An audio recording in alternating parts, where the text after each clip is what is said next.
Let it flow. Let it flow. And we're live. Here we go. Michael, Shawn, and the TakeOver Legends, where nothing's off limits. Free Agent Radio.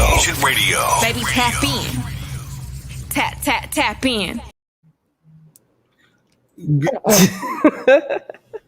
Good morning. Good morning. Good morning. Good morning. Good morning. Good morning on the East Coast. That's where I am at. Michael, Shawn, and the TakeOver Legends. It is what? Friday. It's Friday. It's Friday. It's supposed to be fun day, right? Friday fun day. And I'm going to party and get my groove on. You know anything about that? No. Sir Charles is Southern Soul music. Never heard. Never heard of that? When you come to Texas, I'm going to introduce you guys to Southern Soul. And it's Friday Southern Soul music. Okay. Mm-hmm. And I guess it's supposed to make you energized and get you up and going. That's what we're going with. It's just, you can just chill out to it. Sir Charles Jones is a big Southern Soul artist. Okay, I gotta check it out. Not like a R. Kelly vibe, because when I think of Southern, and I'm thinking of what is it? The Step in the Name of Love and all that. No, not that. No, that's not really it. It's more like, you know who Johnny Taylor is? No. These last $2. Lady at the Casino. No. You know who ZZ Hill is? I know ZZ Top. I heard of ZZ Top. Do you know who Mel Waiters is? No. Betty Wright. You know Betty Wright. I heard the name Betty Wright before. I don't know her song. Is that one of them? Tonight is the Night. Okay, I'm sure I know that song. And the people you named, okay. I may have heard. Good morning, Kathy. Good morning, Kathy. Yeah, she loves Sir Charles. She loves Sir Charles. But Bobby Womack. Heard of Bobby Womack, right? Heard of Betty White. Heard of Bobby Womack. Okay, so it's along those lines. Bobby Womack is I'll Be Stroking guy, right? That's Clarence Carter. Clarence Carter, he falls in blues. Instead of calling it the blues now, they call it Southern Soul. Bobby Womack. What is the song? I know it. If you think you're lonely now. Okay. Wait until the night down. Okay. Yeah. I can't remember none of his other songs. There's a lot of songs that I like by him, though. But it's called Southern Soul. Maybe if y'all have time, I'll take y'all to the Blues Palace where you can see the hens. And what is that? A hen is a woman with a big butt and big thighs. It's all this lingo. And they come out and they dance on the stage. I don't know if he's open. But the Blues Palace, you go to the Blues Palace and it's chill. You can go just like you dress now. You ain't got to dress up.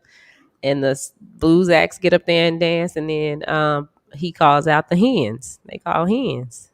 And they're called hens. And this is Michael Shawn saying, send me the link to my phone. Hold on. Let me send Mike this link again. Tell him to look in the group text. I know. Mike, I might get. Mike is Mike. Well, Mike is traveling today. For those of you that are wondering where Michael Shawn is, and then on the East Coast, they're having some issues with their internet services because it's a lot of raining going on. So that's why Killer Cam ain't here with us this morning, and Sexy Mo was going to join us as well, but they're having internet issues. So you got Jay Black and Shawnee. Hey, and we got the good doctor coming up momentarily too. The Dr. Aaron Smith, and he's very packed with a lot of information and passion and things we're gonna also hit on. So I just sent this to Mike again. And if you are in the DFW area, don't forget next Wednesday it goes down at the Addison Improv. So we'll be looking for you to be there. Michael Shawn, Rodney Perry, tickets are on sale right now. If you want tickets, you can hit me up. Just hit me up, inbox me, DM me. Just get at me, at Shawnee Scott. Just type in at Shawnee Scott and get at me. Got your tickets, or you can call the Improv at 972-404-8501. And it's Michael Shawn. It's a comedian, Rodney Perry, of course, coming to America. He was rocking with that Monique show, late night talk show for a minute. Overall good dude. And I was thinking about performing, y'all. I haven't made my mind up yet. I was thinking about opening up, doing like a little 5-minute set. So, I think you got it, Jay. They be hating on you, but I think you got it. Let's hear another joke. Let me get a couple. No, real talk. If I get me a couple shots in me, that loosens me up. A couple shots in me. Hey, hey, shout out to all my couples in the house. Anybody couples in here? What? I get going. I get to talking to people. I get to saying some good stuff. All right. You gonna be just like them. Good morning, Jacqueline. Good morning, Jacqueline. So I think that'd be I think that'd be cool. I'm really considering it for real. I'm looking forward to it. Yeah, but I just got to figure out the money situation because he ain't talk price with me. I need to. You got to get paid. You're not gonna get up there and just do like an improv. Usually when you're the amateur, you have to pay to be on stage. But Mike taught me. You have to be compensated for your worth. So when you're doing comedy shows and things, I have to be properly compensated. So what would that be? Not much. Couple $100. I'm easy. Couple $100. I'm easy. For knock jokes? No, I'm not gonna do knock jokes. For knock jokes. For riddles. Come on, Jay. I do some real jokes. But yeah, so there you go. July the 14th, we're coming to Texas. We'll be there. That's at least $2. Yes. Like that's at least $2. Like Johnny Taylor said, these last $2. So disrespectful. Unless one of them hens going to be in there. We say them. We call them the women. That's my new thing now. The hens. I need a hen. They big booty women. They is nice and round, and they got real big thighs. I have to show you one, and then you'll see why they call them hens. Because have you seen a hen? You know the difference between the chicken and a hen. The hen is thicker than the chicken. Thicker than a Snicker. So but they call. Oh, this Mike calling. Let's see. Yeah, they're hens. Mike must be having problems with this. Mike, are you having technical difficulties? Don. No, but I'm not getting it to my email, like the link. Oh, I sent it to you, email, Mike. Yeah. No, we sent it to his phone. We put it in the group text too. It's in the group text too. It's in the email too. It's in the group text and the email. What do you want us to do, Mike? This guy now he don't know how to work his phone or his email. Let me see. I'm in my email. No, for real, on real life. Like I'm in my emails right now. I went to my. I don't know if we on the radio, but I'm on my. Yeah, I'm on my Mike Shawn, the number one. I went to it right now. Oh no, it's the other email, Mike. Made for the people. It's the Gmail. Mm-hmm. I'm in the Gmail. Okay, you just said you was in. Good morning, Ashley. All right. All right. I'm in the Gmail right now. I'm in the Gmail. I'm in the iCloud. I'm in everything. All right.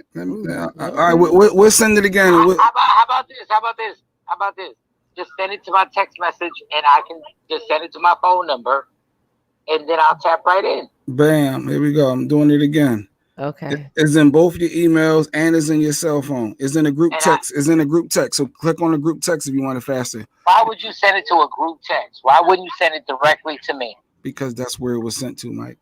And why would that make sense? Why would that make sense? Real quick. Would you get the link in a group text as well? Oh, hold up. I'm gonna tap the StreamYard that y'all sent in the group text, genius. And it says the connection is not private and it won't let me get in. Not private, what?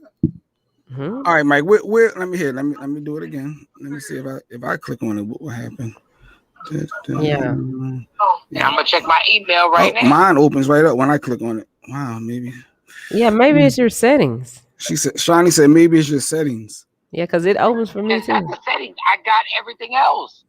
All right, try the email again because it's in the email. I sent it to both emails this time. I got my Infinity Financial Services. I got my Capital One. Okay. All right. You're Wait a minute. You got all my bills. You got your Experian credit report. The only one I didn't get is J Black and Shawnee. Okay. All right. Oh, okay. Right. Let's just send it 5 times in a row. That way let's see. They'll all come through. You're gonna get all of them now. Your phone about to go off. Mm-hmm. Then Mike, which one are y'all sending it to? All of them. I'm checking both of them. I sent it to the iCloud and the Gmail. Hold on. Y'all text me since y'all want to be smart asses. Y'all text me and I'm gonna put it. This connection is not private. The website and it's not letting me get on. That's weird. I know it's weird. I'm about to screenshot it. Hey, I'm gonna send it to your regular solo. All right, so we trying to get Michael Shawn on for those who are watching. Where's Cam? So Corey, is this storm that Elsa, whatever that hit Florida, the East Coast? Yeah. It came up. Crazy. Yeah, it came up this East Coast line, and the Cam and Mo and Jersey having issues. So it looked like I might have skated through. So that's why I told people, stay out of Jersey. But yeah, shut your ass up. You don't know what you're talking about. You don't know anything that you're talking about. Well, I'm yeah. Anyway, all right. I just emailed it again. You got lucky. Check your email again, and we're gonna wait for you to pop in. Check it. Check 2 more times. No, keep them on. Can y'all hear me clearly? Yeah, I can hear you on the phone. You can also call 609. No, he can't. No, he can't. Cam is not here. Oh yeah. That's true. That's true. Yeah, I have fun. That's so true. Yeah. So you gotta stay on the phone until you click on. I went to all my emails. He's so technical savvy. Oh my God. I went to every email. He went to the made for the made for the Gmail. You at the Gmail, and then what's you this email address? iCloud. Let me see. iCloud, Gmail. Y'all normally send it to my Gmail. Yeah. So yeah. I'm on the Gmail right now. Yep, and it's right. I'm not getting nothing from y'all. Maybe you got to refresh your phone. Yeah, maybe if you hang up, it'll come through. Yeah, hang up and then look at your text message and email and see, because it's definitely showing everything went through. Good morning, Stephanie. Morning, Steph. Kathy said, "Tell Mike good morning." And good morning, Mama. Be safe. Yeah, she said, "Make sure you be safe." And she said, "Thank you too hearing me for the tickets you on said, the phone." I got you on my cell phone. Oh, okay. How y'all hear me? It's early. All right, so figure it out, man. We gotta have you pop on. Well, how y'all gonna do a show? What you gonna do? Well, I was thinking about talking about a couple things. What you gonna do? Shut your ass up. Well, let me see what I got. We got the doctor, Dr. Aaron Smith, gonna be joining us. Oh no, God bless Aaron Smith, rocking. Yeah, yep. Mm-hmm. So also we there's a couple things in the news we're gonna hit on. And actually it was one thing I was watching the Shy, and I thought this question that came up with, because the Shy really intrigued me. And any logic to this? Maybe you can answer this, Mike. After cheating on your partner, can it strengthen your relationship? It sure can. You said it sure can. It sure can. And don't get Shawnee the cursing. Don't get Shawnee the cursing. But I think I see what's going on. I'm trying to connect to this whole situation at the airport. And I'm good. Y'all irritating me. I'm good. Hold up. Don't we always irritate you? Good morning, Bobby. I'm good. B. Holiday. Good morning. Good morning. Good morning. Don Page said it's a bootleg show today. Bootleg today, y'all. All no right. Mike, no Cam. No man. We're gonna be waiting on Mo, but we got the good doctor. We got the good doctor coming up. But no, I want to get into this topic though, because that show really intrigued me, because I understood, although my wife didn't. And we got into it. I think that's a man thing. I think maybe for y'all it might strengthen it, because after you do something like that and you are on the brink of losing what you really want, then you like, okay. Well, I think when he cheated, and for those who watched the show, when he cheated, it was like an epiphany for him. Like, you know what? I don't even want to be with my girl. I don't want these other females in these streets. It was like an eye-opening moment of that's who he wants, and I understood what he went through. And then, all right, Mike, you any luck? Hold up. Go ahead, keep talking. Keep talking. Go ahead, feel like me. Go ahead. Yeah, right. I know what it is. So no, but I felt it was like an epiphany, eye-opening. Like, yeah, I get it. Like, that's my girl. I don't want no one else. And I said, well, that can make their relationship stronger. But at the same time, he cheated. How is that going to affect her? Absolutely. Yeah. It was an eye opener for him once he realized, his dad's girlfriend told the dad what happened. And he was scared that the dad or somehow it was gonna come out. So I think he just wanted to beat him to the punch because it was wearing him out. He couldn't even function right. Yeah, I don't know why I was wearing them out. I mean, it happened. Some things you take to the grave. But anyway, the reality. He couldn't with that, but yeah, for him, but for her, that's what I'm saying. For y'all, that might happen for. Well, let me not say y'all because sometimes it's the other way around.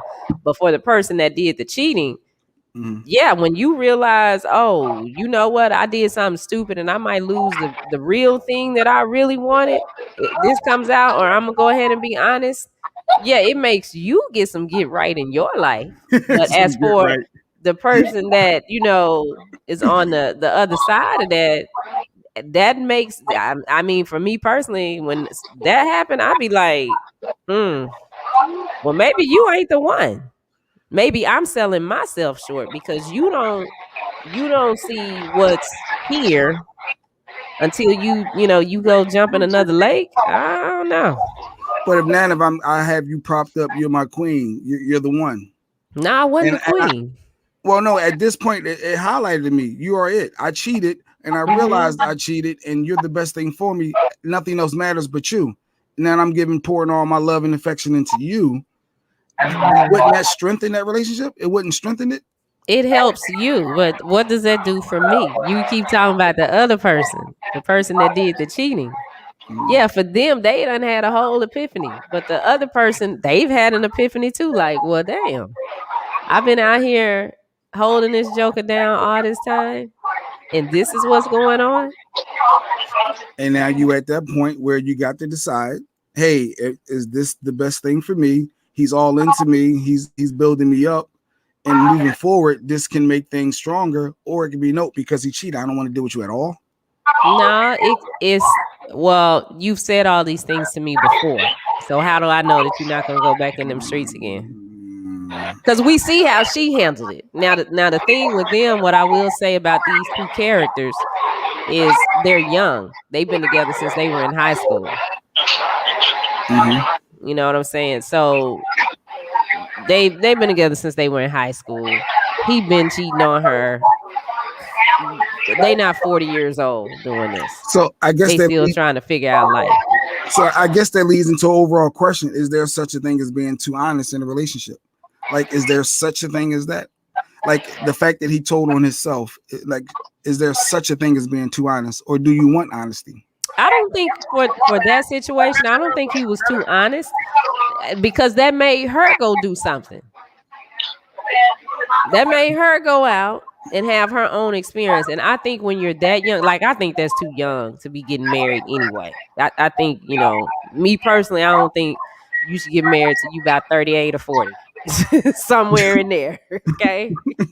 Because now you got a better understanding of who you are. You know what you want. You know what you're looking for. And you got time to do what you want to do, date as many people as you want. But hey, he gave his truth, and you know what? She packed her bag up and went and saw who she wanted to see and got knocked off. But like Mustafa just said, if they did it after he cheated before they got married. Yeah, the day before. Ain't that like a fresh start? Hey, new start. Everything starts over, right? When you get married. No, but I mean, from that point on, you took that oath. No, through their engage, like even when they decided to get married, like the whole thing with Lala, I can't remember her character's name.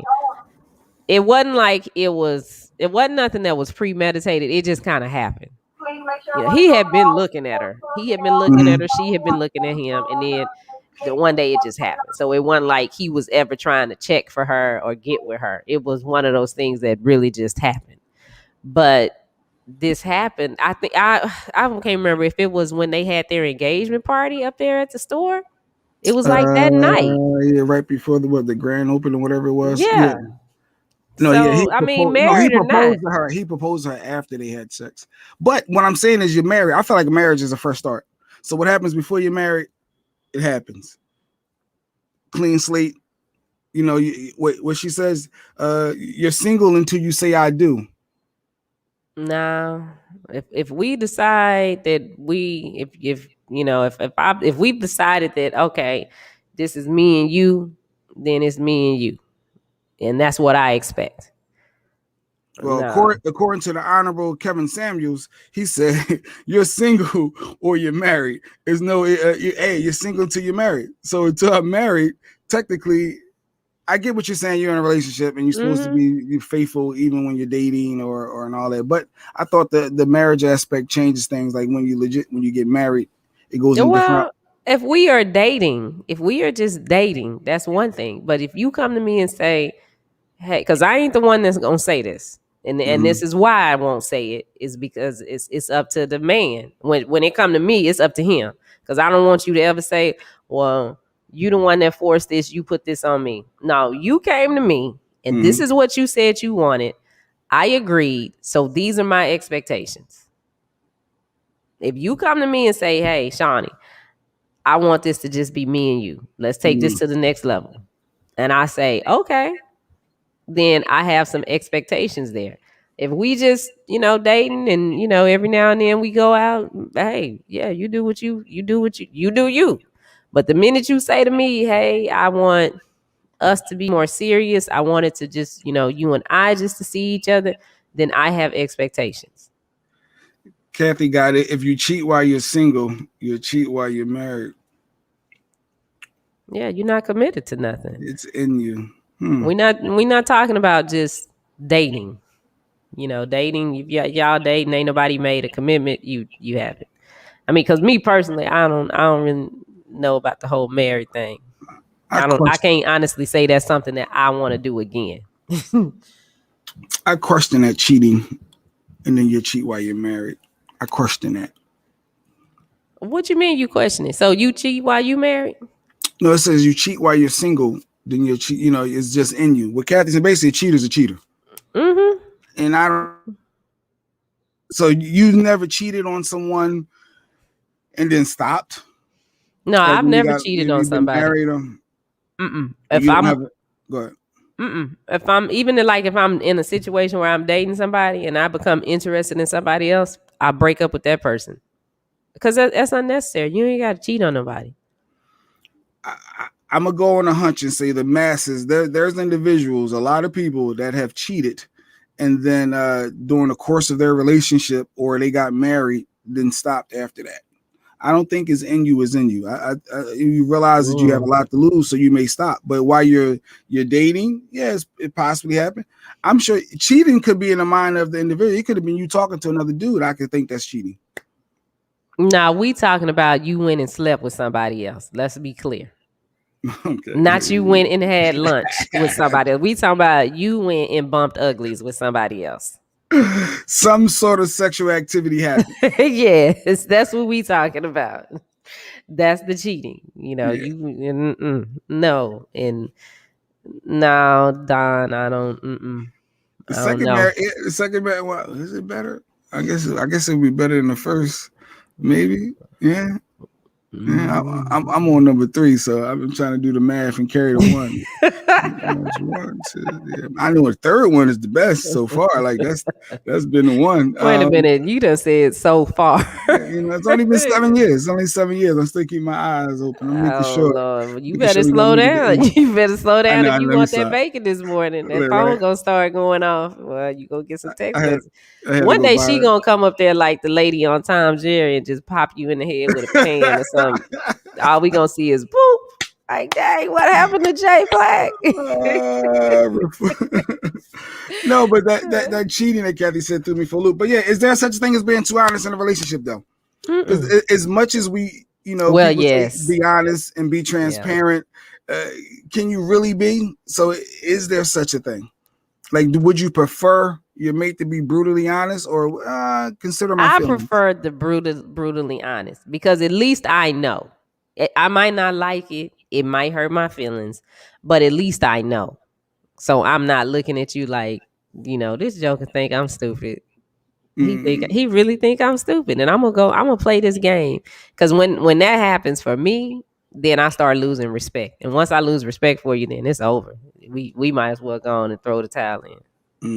Because then you walk all over him. Kelly said, Jay Black, you almost cheated yesterday in your mind when I said I can't be at the gym. It was talking about gym and females, and I said, I candidate someone that's easy on the eyes, so it's not that's not cheating. If someone is easier on the eyes, right? Oh, I don't think so. Don, because you know what you're not going to put up with, and what you're not. Yeah, that's for you, Shawn. Yeah. So you know what you're going to put up with or not, but I don't think cheating is a. I mean, I think there are reformed cheaters out there. I do. I think there's people that been in them streets, and then you just stop. You realize it ain't for you. You stop. So, but I don't know about that. Being brutally honest and sharing that, because once that's in your mind, you're gonna always think that person is doing it, right? Yep. And if they can't be honest about it, if you can be honest, then I know that when I come to you and I ask you, or if something comes up, then I trust that you're going to tell me the truth. But if you lie to me and I have to prove to you, I have to say, okay, look, this is you on the video. That's you. You going to tell me it's not you? But you got some people out there that'll lie and be like, nah, that ain't me. Nah, that was my brother. Ain't that what R. Kelly said? So the Don said, I'm one. So Don you're a reformed cheater? Don is a reformed cheater. John used to cheat, and now he's no longer cheating. And so it's not in you, Kathy. It's not all in you. Wait a minute, let me ask Don a couple questions. Here we go. So, Don, are you married now? Don, are you married? How old are you? And when did you stop cheating? Those are the questions. Does his age really matter? Yes, it does. Because like he said, you know what you're not going to put up with, and because you know what you are not going to put up with, and what you are going to put up with and what you're not, I think is what he's trying to say. I didn't figure that out really until I was 40. That you realize what you will put up with and what you wouldn't. Good morning, Afro Queen. Well, it's, you know what? I won't say that that's when I realized it. That's when I really start acting on it. Like, where I just really cut. Well, people say I cut people off quick anyway, but I guess my cutoff game got faster. It got faster than what it was before. Your zero tolerance. It's like, okay, no. But you know what really, I think what really activated that, and I turned 40 when this happened, when I got diagnosed with breast cancer. When I got diagnosed with breast cancer, a whole new person came out. Zero foolishness for anybody. Yeah, it came out real quick. And that makes sense. It's like, all right, you got that slap of reality, and it's like, wait a minute. I can, that wakes things up. Action, reformed cheaters. When did they get out of cheating prison? No, you could be reformed. Like, I swear, if Don is reformed, I'm sure there are reformed cheaters out there. Have I ever cheated in my heyday? In my heyday? I don't know. But I don't know. I don't know. Have you ever cheated before, Jay?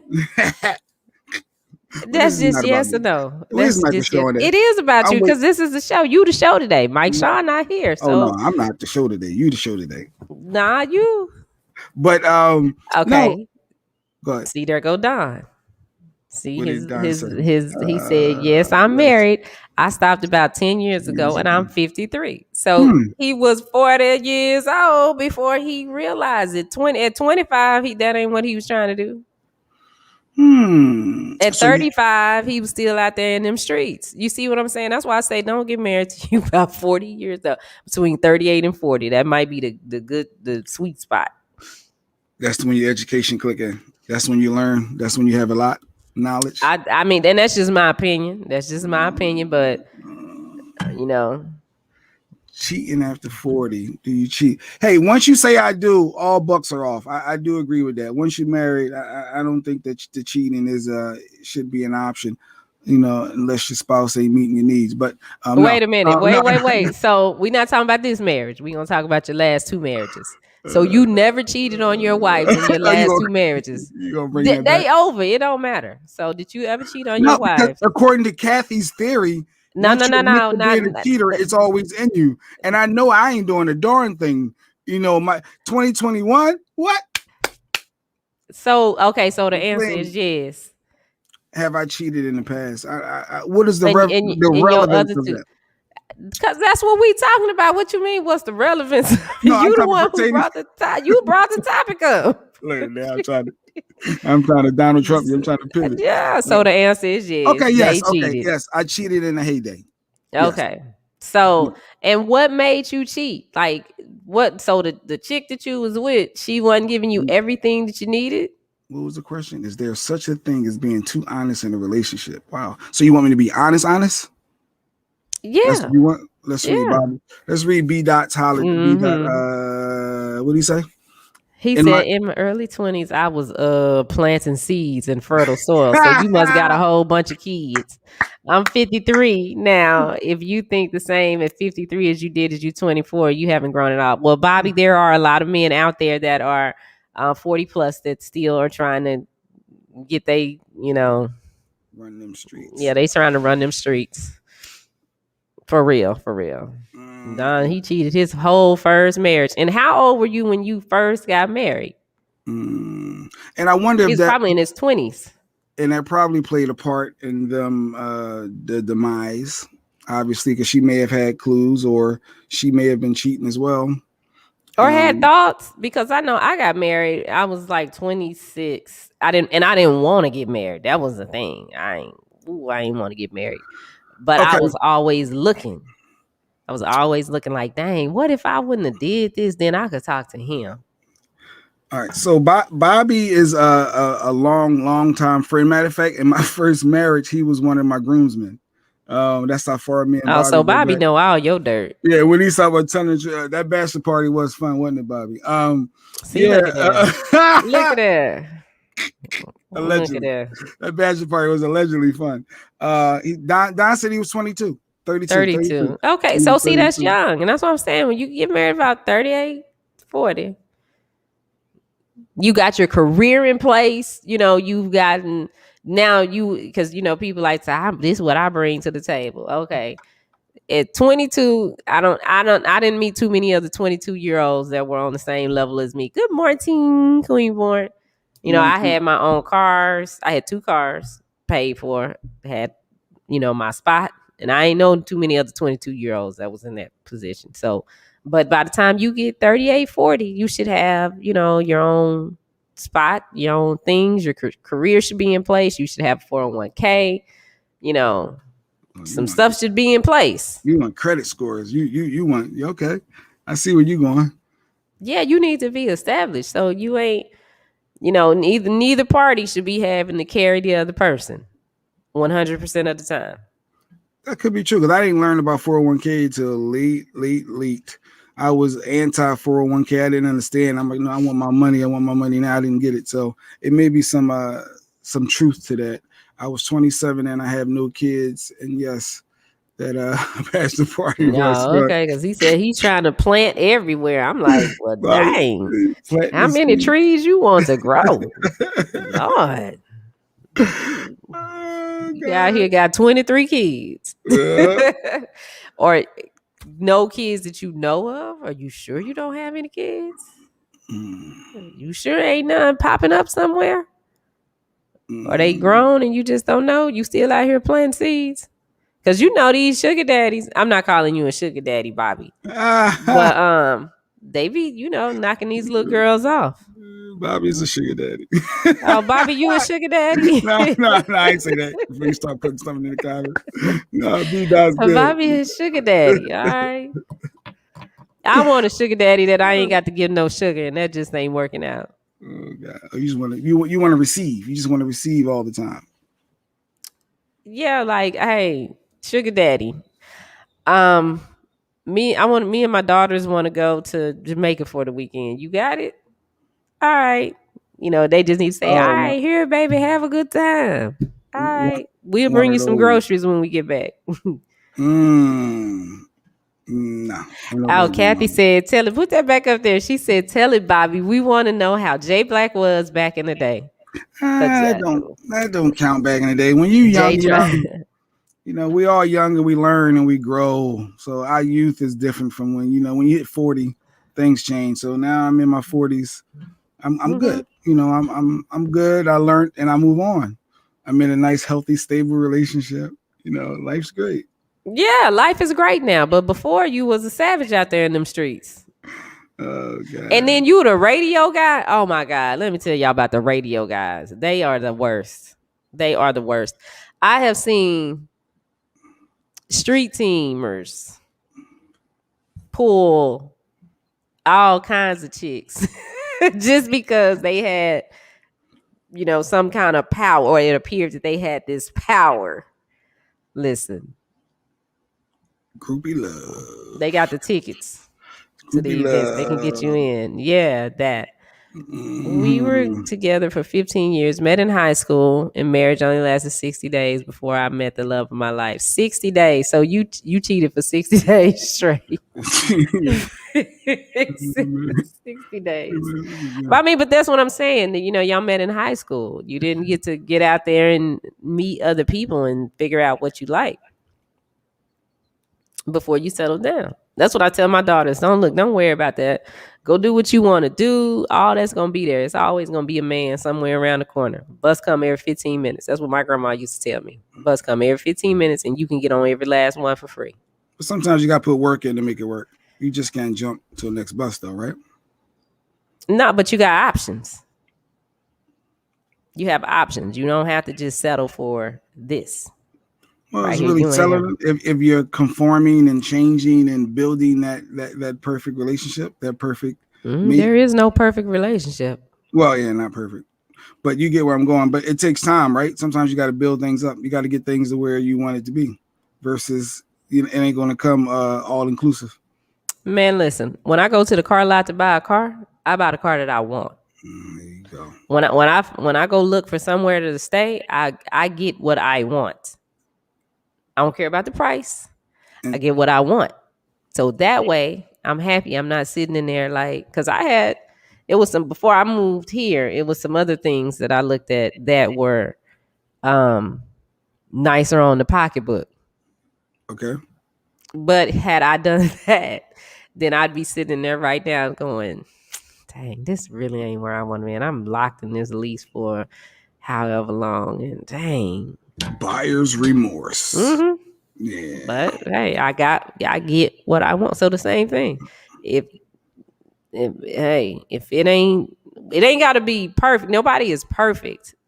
But I think that there's basic needs that you have, and if those are met, then now you got to work with somebody. You got to compromise because nobody's going to be exactly like what you want. But I hate that question. I had no kids at all. I wasn't out there cereal knocking the bottom. Well, you the one that said that, Bobby. I don't even know you. You the one who put on there. Let's go back to what you said. Shawnee didn't say this. I ain't know nothing about you. What you said earlier? You said, where you at? In my early 20s, I was planting my seeds in fertile soil. Emoji. I ain't say it. You said it. So all right. So hopefully when we come back, Mike will be here. Mike, actually, for those who just joined us, so Mike is traveling, so he's going to be on via cell phone any minute now. We also got the good Dr. Aaron Smith in about 15 minutes. Is it?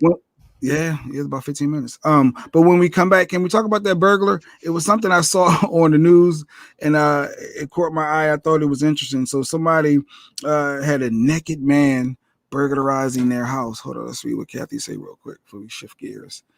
Kathy said, I got married at 21 and divorced at 42. So what's that, 21 years?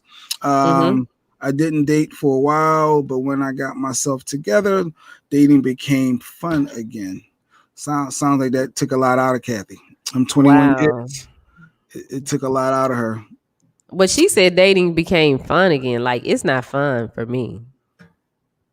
Oh, getting back in the dating scene at 21 years after being married? Well, I think, how long has it been since I've been divorced? I think about 8 years. I don't know how long it's been since I've been divorced. 8, 7 years, something like that.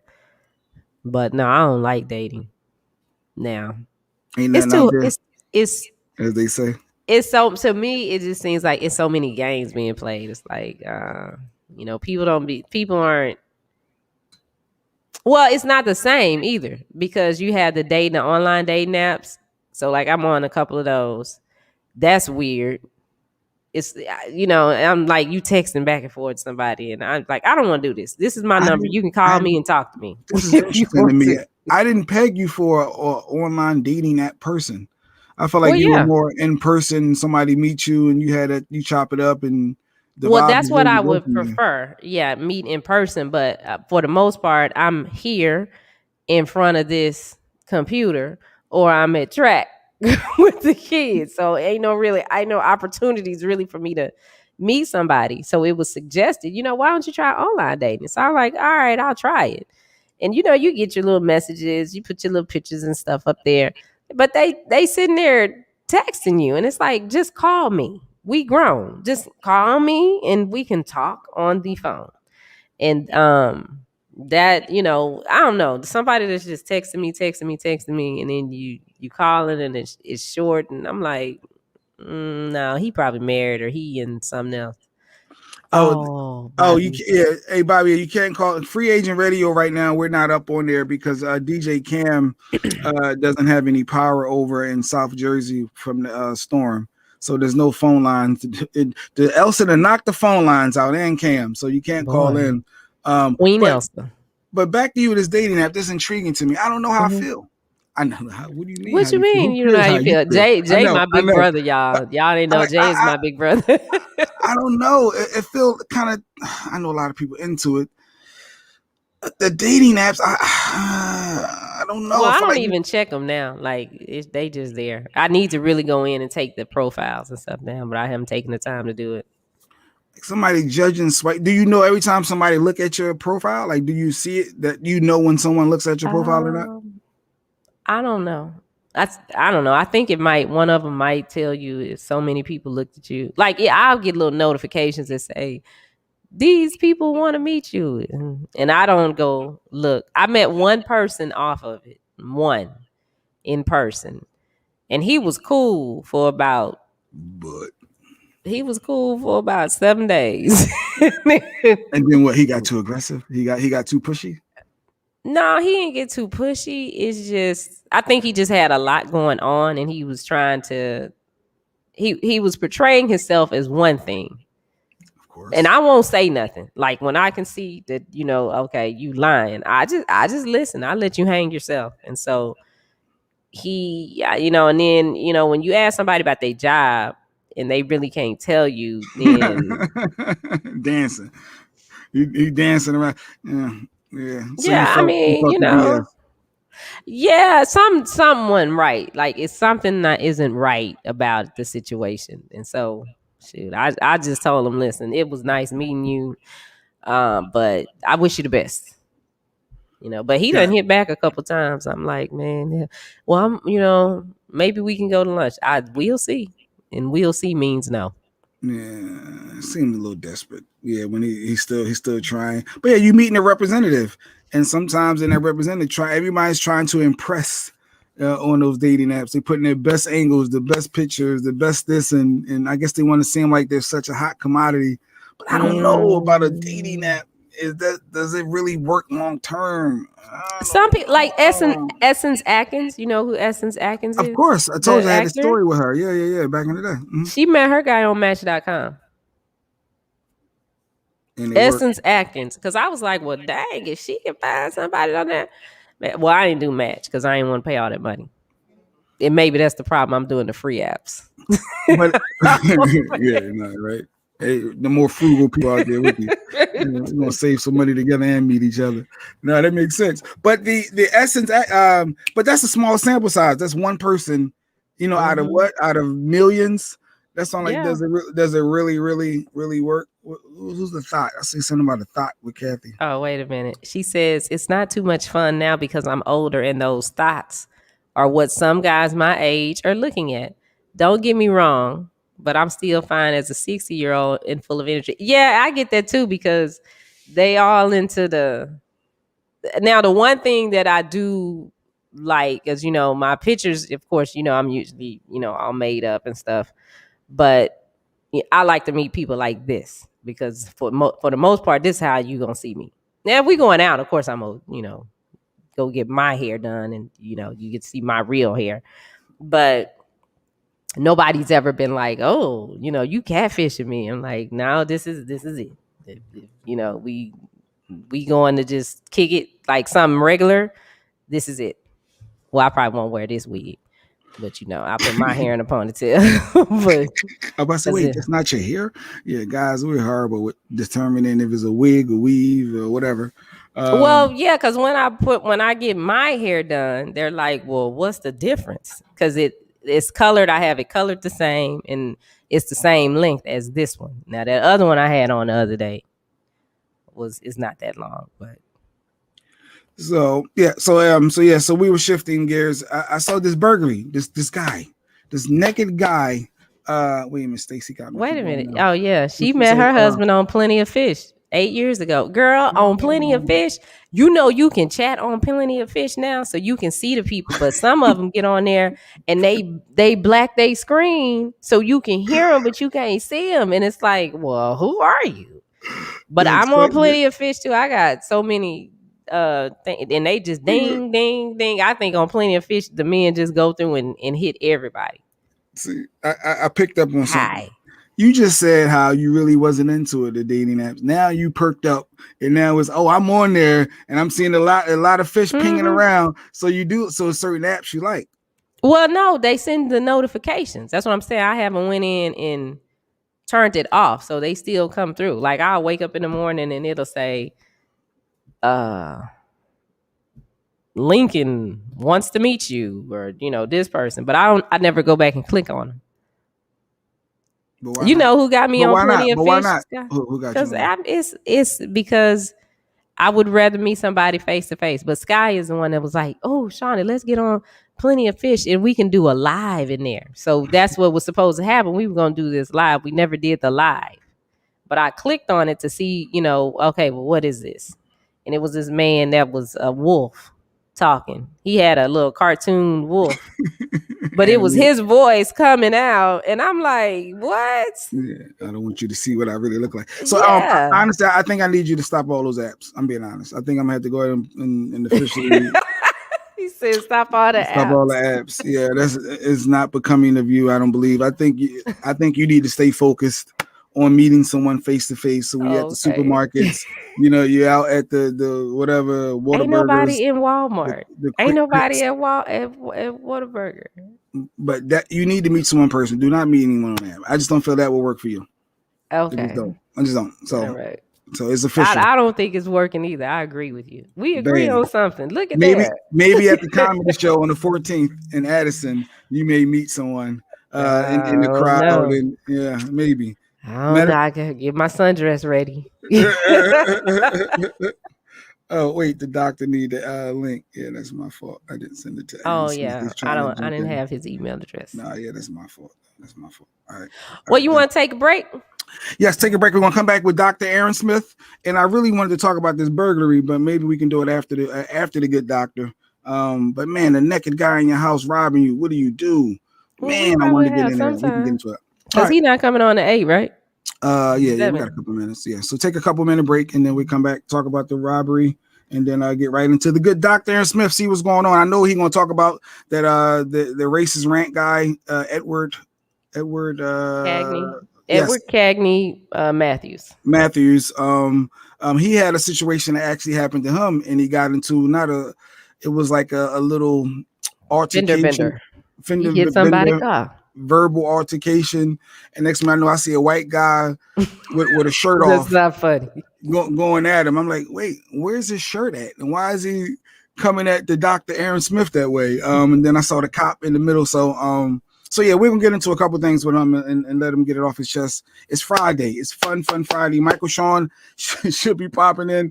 Everybody's with technical difficulties today, but we still here. We're gonna talk. Is whatever you guys want to hit on, you can hit us in the chat, and we're here. So we'll be back. Michael Shawn, TakeOver Legends. What up, y'all? It's Michael Shawn letting you know the biggest comedy show of the summer is about to go down.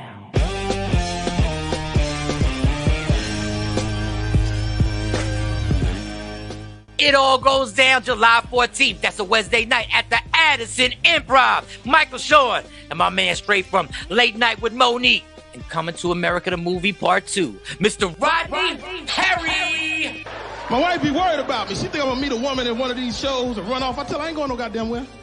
First of all, I can't spring this body on no new bitch.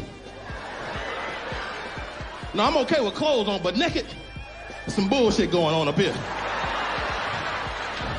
This exclusive comedy situation goes down Wednesday night, July 14th. The Addison Improv. You want your tickets? Call 972-404-8501. Or it could be so simple if you just tap the link in my bio.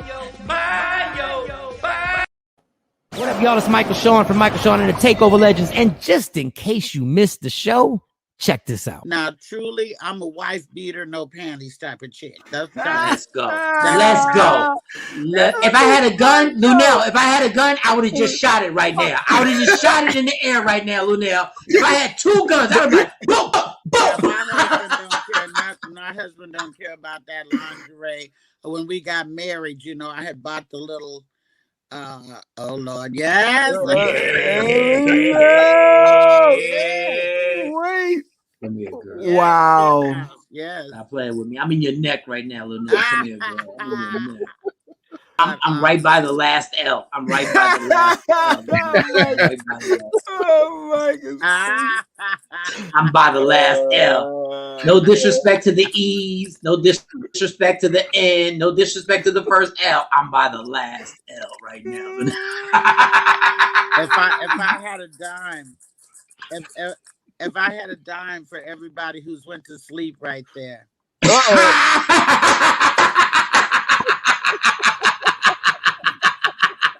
I'd be a very rich. Michael Shawn and the TakeOver Legends. Your escape from reality. Right here on Free Agent Radio. Don't never stop if you want to be on top. Yeah. Tap in. Tap, said Shawnee, as Mike Tap, said. tap in. That's what he say when we come back from break. It's Michael Shawn and TakeOver Legends. It's Friday. It's a is it the eve of the comedy show that Jay Black may be performing? I'm still haven't decided, y'all. July 14th, I may be opening up for Rodney Perry and Michael Shawn. I may be doing it at the Addison, so I don't know yet. Good morning, Mark. Good morning. Good morning. So before the good doctor jump in, it was a burglary happened, Shiny. It was a naked guy in the house robbing somebody, and the wife noticed the guy on the Ring camera, and the husband was in the house upstairs. He didn't know, so the wife calls the husband to let him know. Can we play the clip of what happened with the guy? Do the story. Yep. Get the out now! What? Get out! I'll call the police. Get out! A frantic Bel Air homeowner confronted a man she could see inside her house via the Ring security camera app. Her fear at a peak because as the intruder, who was naked for most of the time, made himself at home, taking a swim, walking around inside, her husband was also there, upstairs showering. I got a call from my wife saying, "Where are you?" I said, "Huh? Why are you calling me? I'm here." No, there's somebody here. I'm like, "I'm here." He's like, I know. There's somebody downstairs. I'm seeing from the camera. And I just was in disbelief. Moments later, watch here as Matt Sobbs came face to face with the man. So my initial reaction was just scream and say, "Hey, what are you doing in my house?" Hoping that he would just go away or say he got the wrong house. But he said it was his house. And he said he was going to call the police on me. Sobbs jumped off the second floor balcony onto his car to escape and call police. Security camera video shows as officers caught 34-year-old Paul Kyan still inside, still insisting. Oh, wow. All right. I need thoughts. Good morning, Jeanette. Kathy said the guy must be on crack. A guy breaks into your house. You're naked. You're the husband. You're upstairs. The guy walks upstairs towards you. He's naked, and you run out the window. I mean, well, he wanted to stay alive. He didn't know what this man was gonna do. What would you have done? You would have went up and fought him?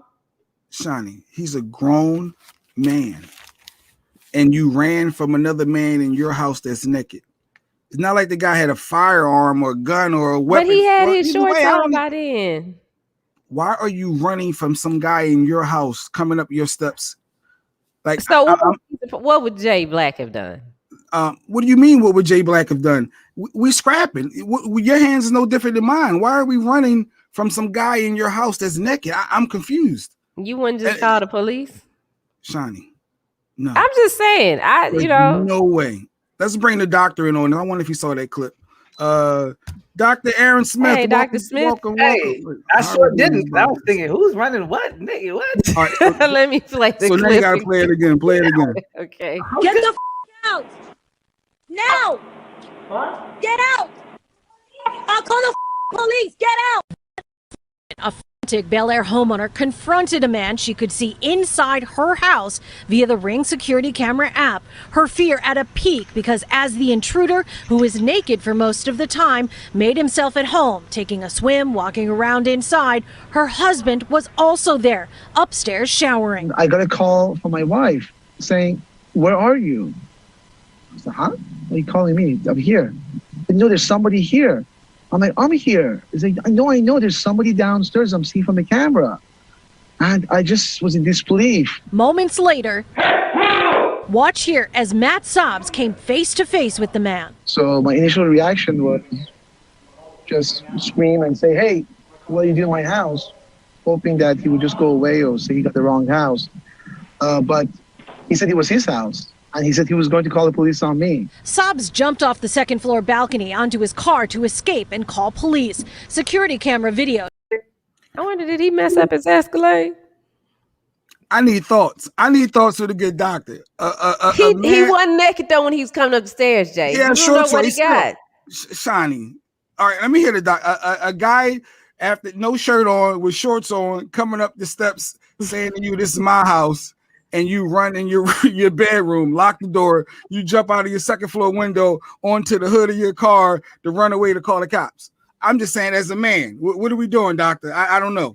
Well, I don't have to wonder. Somebody actually came to my house aggressively looking for me before. I mean, I'm sure it's part of public record at this point. But I ended up facing some felonies, and somebody ended up getting staples in their head to put their scalp back together. Well, it's not a secret. And I'm sure if you Google my name or something, but yeah, somebody came to my house like, "Where the F is Smitty?" That's what he was calling me at the time. And I was like, in the house. And, long story short, staples to put the head back together, man. We're not doing that. Coming in your house looking for you.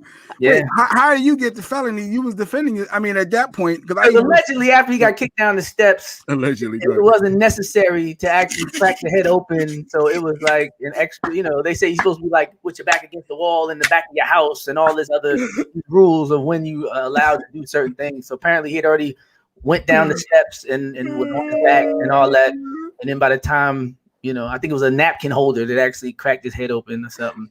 And they were saying that was unnecessary, I guess. Yeah, you can't come to somebody's house looking for that smoke. Would you not say the man looks crazy and the husband did right? Because he did right. He could have broke his legs jumping out of a window.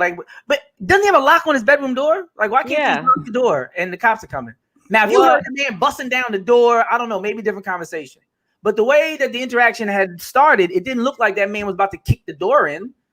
That man, he's in these people's house, and he is bold enough to walk up the stairs after the man done told you to get out. The woman done cussed you out, told you to get out, and he like, "Nah, this is my house." No, it is something wrong. But that's the whole point about having a man in the house, I guess. Like if the woman in the house was talking and complaining, I thought that's the time when the man in the house is supposed to be a like, man. There's a man in this house. Well, yeah, I want the man to be alive though. I don't want him to be. We don't know what this man is gonna do. You would label your husband, boyfriend, a punk if he told you I jumped out the window because a guy came up my steps with some shorts on and he wouldn't leave after I yelled at him. Nothing. No shots fired. I mean, but we don't know what he had. Come on, man. We look right at him. He only had some shorts. It looked that way.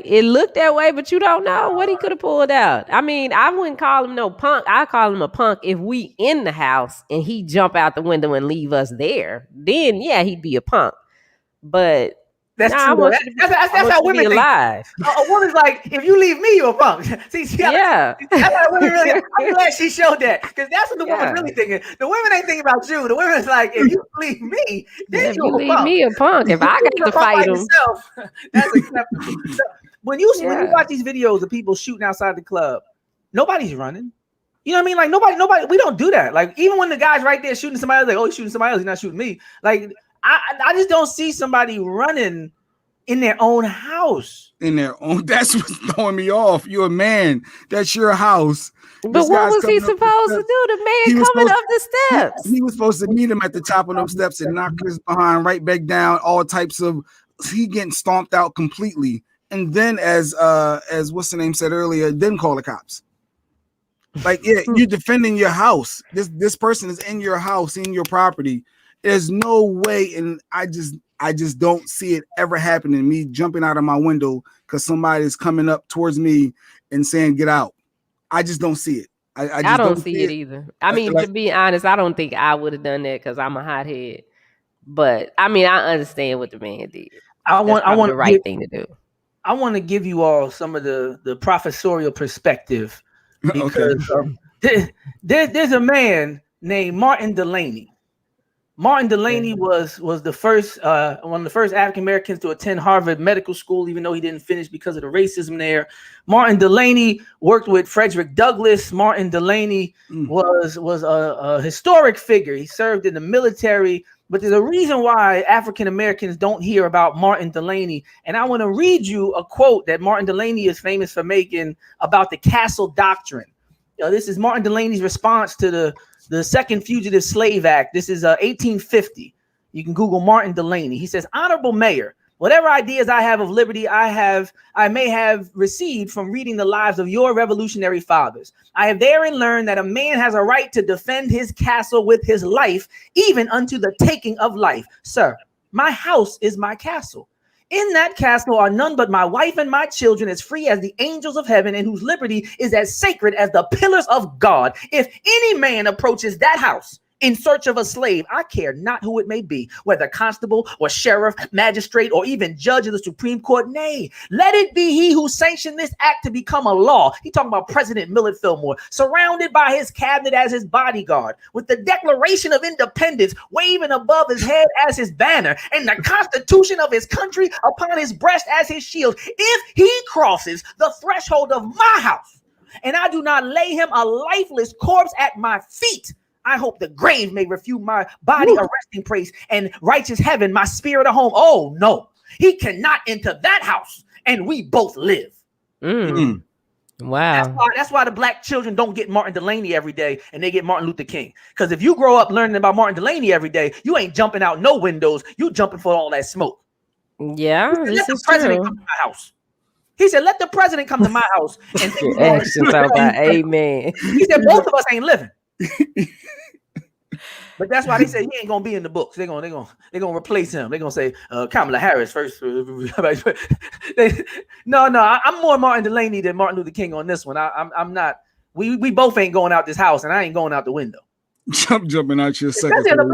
As a black man, you always getting treated so terribly out in the world. There got to be one place. There has to be one space on the planet Earth. I don't care if it's your cardboard box. There has to be a place where you could take a stand. If Zimmerman can go and follow somebody and take a stand and get respect, at least in this 2x1, 5 to whatever dimension your house is, here I'm the king. I have to be to even maintain my sanity. There has to be somewhere where I at least close the door and say, well, if somebody messes with me now, at least I could reasonably defend myself. I'm not talking about being some aggressor or some dictator, but at least I know in my house, if somebody aggresses upon me, I can justifiably do the same to them. Because that's all I'm really saying. You want to, violate me, I'm going to violate you back. Because in the street, you really can't do that. Because, you can call the cops as a black person and end up getting killed. So no, I couldn't do it. I couldn't do it and feel and sleep good at night. I wouldn't have slept good at night with my ankles hurt. Icing up my shins and everything. So baby, thanks for the heads up. Yeah, thanks. Hey, what do you think your wife thinks of you? How's she sleeping? Yeah. Come on, be honest now. Y'all cuddled up the next day. In the back of your mind, you thinking, This This nigga nigga gonna done jump out jumped the out window. the window. If the I'd police be come like, back with his if naked cousin, somebody come in here and we hear you better not jump out the window. You gonna better grab get his us shirt. out first. Hey, Shawty hey, gonna you grab him. get Oh no, you stay there. I'm going out first. I know your MO. I know what you about to do. You're not even gonna tell him. You know how the woman say, I heard a noise. Shawty gonna say, no. Shawty gonna call him from outside. She gonna say, I jumped out the window. I heard a noise. I'm gonna let you know because I want to jump out first because I know you a jumper. Me and the kids gone. Yeah, me and the kids You all right? we just want to give you another heads up. You all right? But have you ever been in a situation where somebody because I've been in a situation where I got robbed at gunpoint and got into a fight with the darn man that got a gun on me.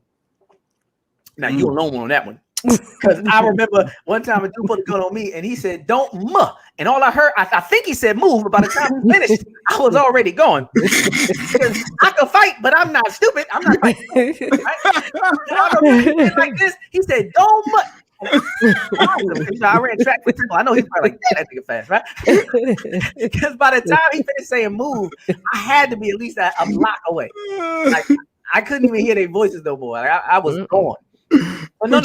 If you got the drop on me, you got that. That's what I'm thinking in my mind. You got me. You got that one. You know, don't let me find you again to catch you. But no, we gonna make sure that we fight and live to fight another day. We gotta have a balance. You know, we gotta have a balance. But Shawty, you fought a guy. He had a gun on you. I wasn't trying to. Well, I didn't physically fight him. Verbally, I got into it with him because me and this guy were leaving. I was young. I was probably 19 or something. We were leaving the movie theater and the dude came to the car. I thought it was the dude, knew the dude, because the dude I was with was Mexican. So this other guy looked like that, and I was in somewhere else. But he pulled this gun on us. I remember it had a long barrel. And he was like, give me your wallet. So he gave him a wallet. And then he was like, you too, bitch, give me your purse. I said, well, wait a minute. I ain't got to be a bitch. You the one that's pulling the gun on us. And so, my homeboy was like, just give him. So I gave him the wallet. And he was like, this ain't no wallet. I said, give me your wallet. I'm going to kill you. I said, that's the wallet. What you want? You the stupidest criminal I have ever met. And so the dude is like, just give it to him. I'm like, he got it. He got it. You know what? Did it have money in it? What do you mean it's not a wallet? I'm giving it back. It had money in it, but he gave it back to me, and he took my empty purse.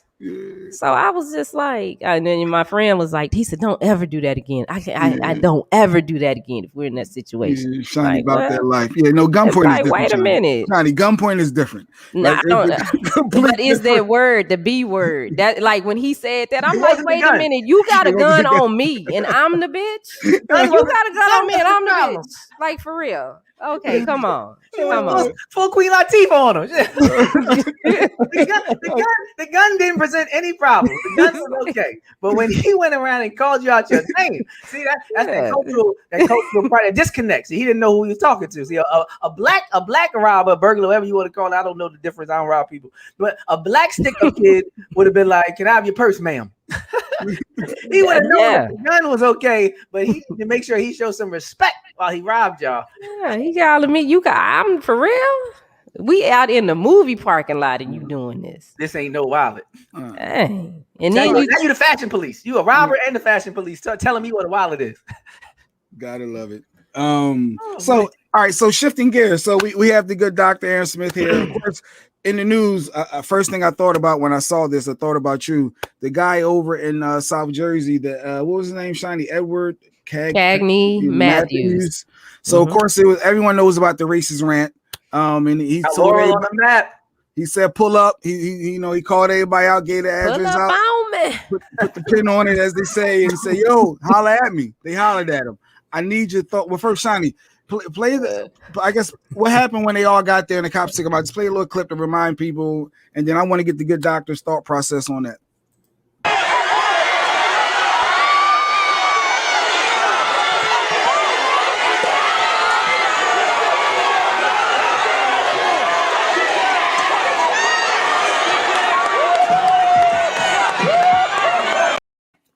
Wait a minute. Bring them out, bring them out, bring them out, bring them I out. feel like I missed a party. You ever hear about a party or you see, you be like, "Damn, I should have went to that one." That's how that. I was about to go. Shit got out there, man. Y'all turning up. Oh, I guess but did y'all see the man with the Black Lives Matter flag that kept popping him in the head? No, I saw the flag going. It was okay. Watch this. Watch this.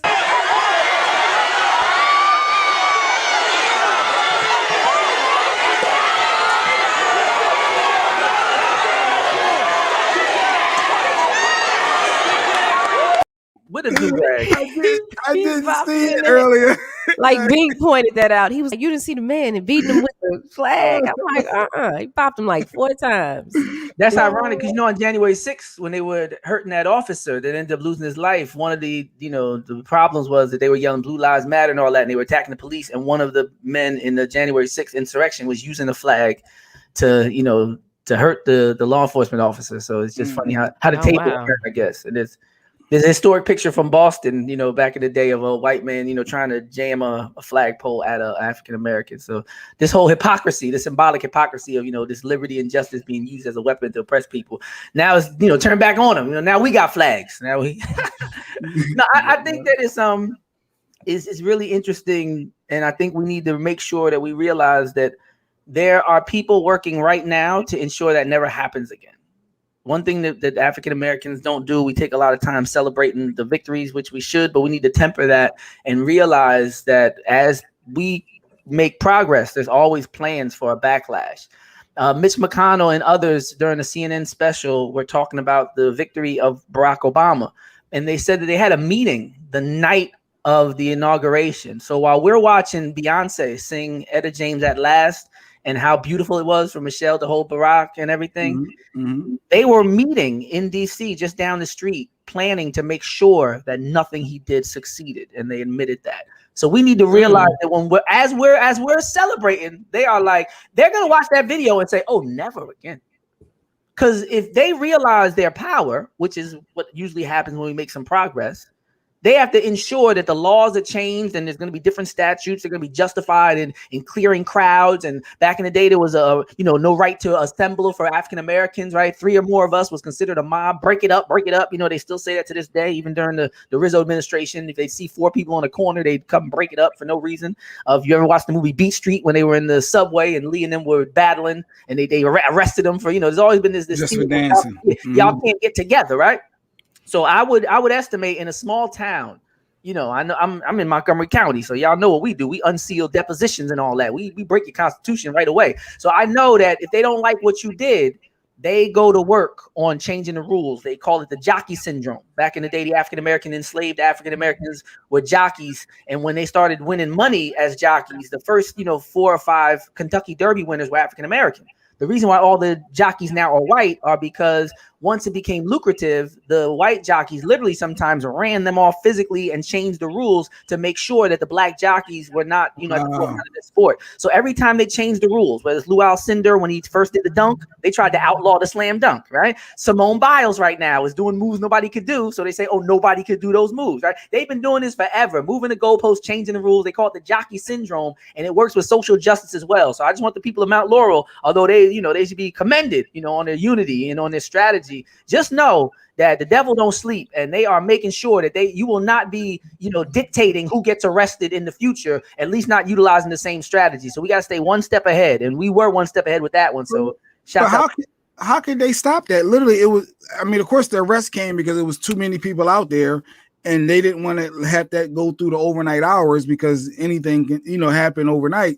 So I think they forced their hand to arrest them. But how could you stop a peaceful protest? How can you stop? They can stop that? No, right? I'm going to give you one that they just did, because I don't know how many people that are listening remember when there was in Florida a move. State level Republicans are making it easier to run over protesters.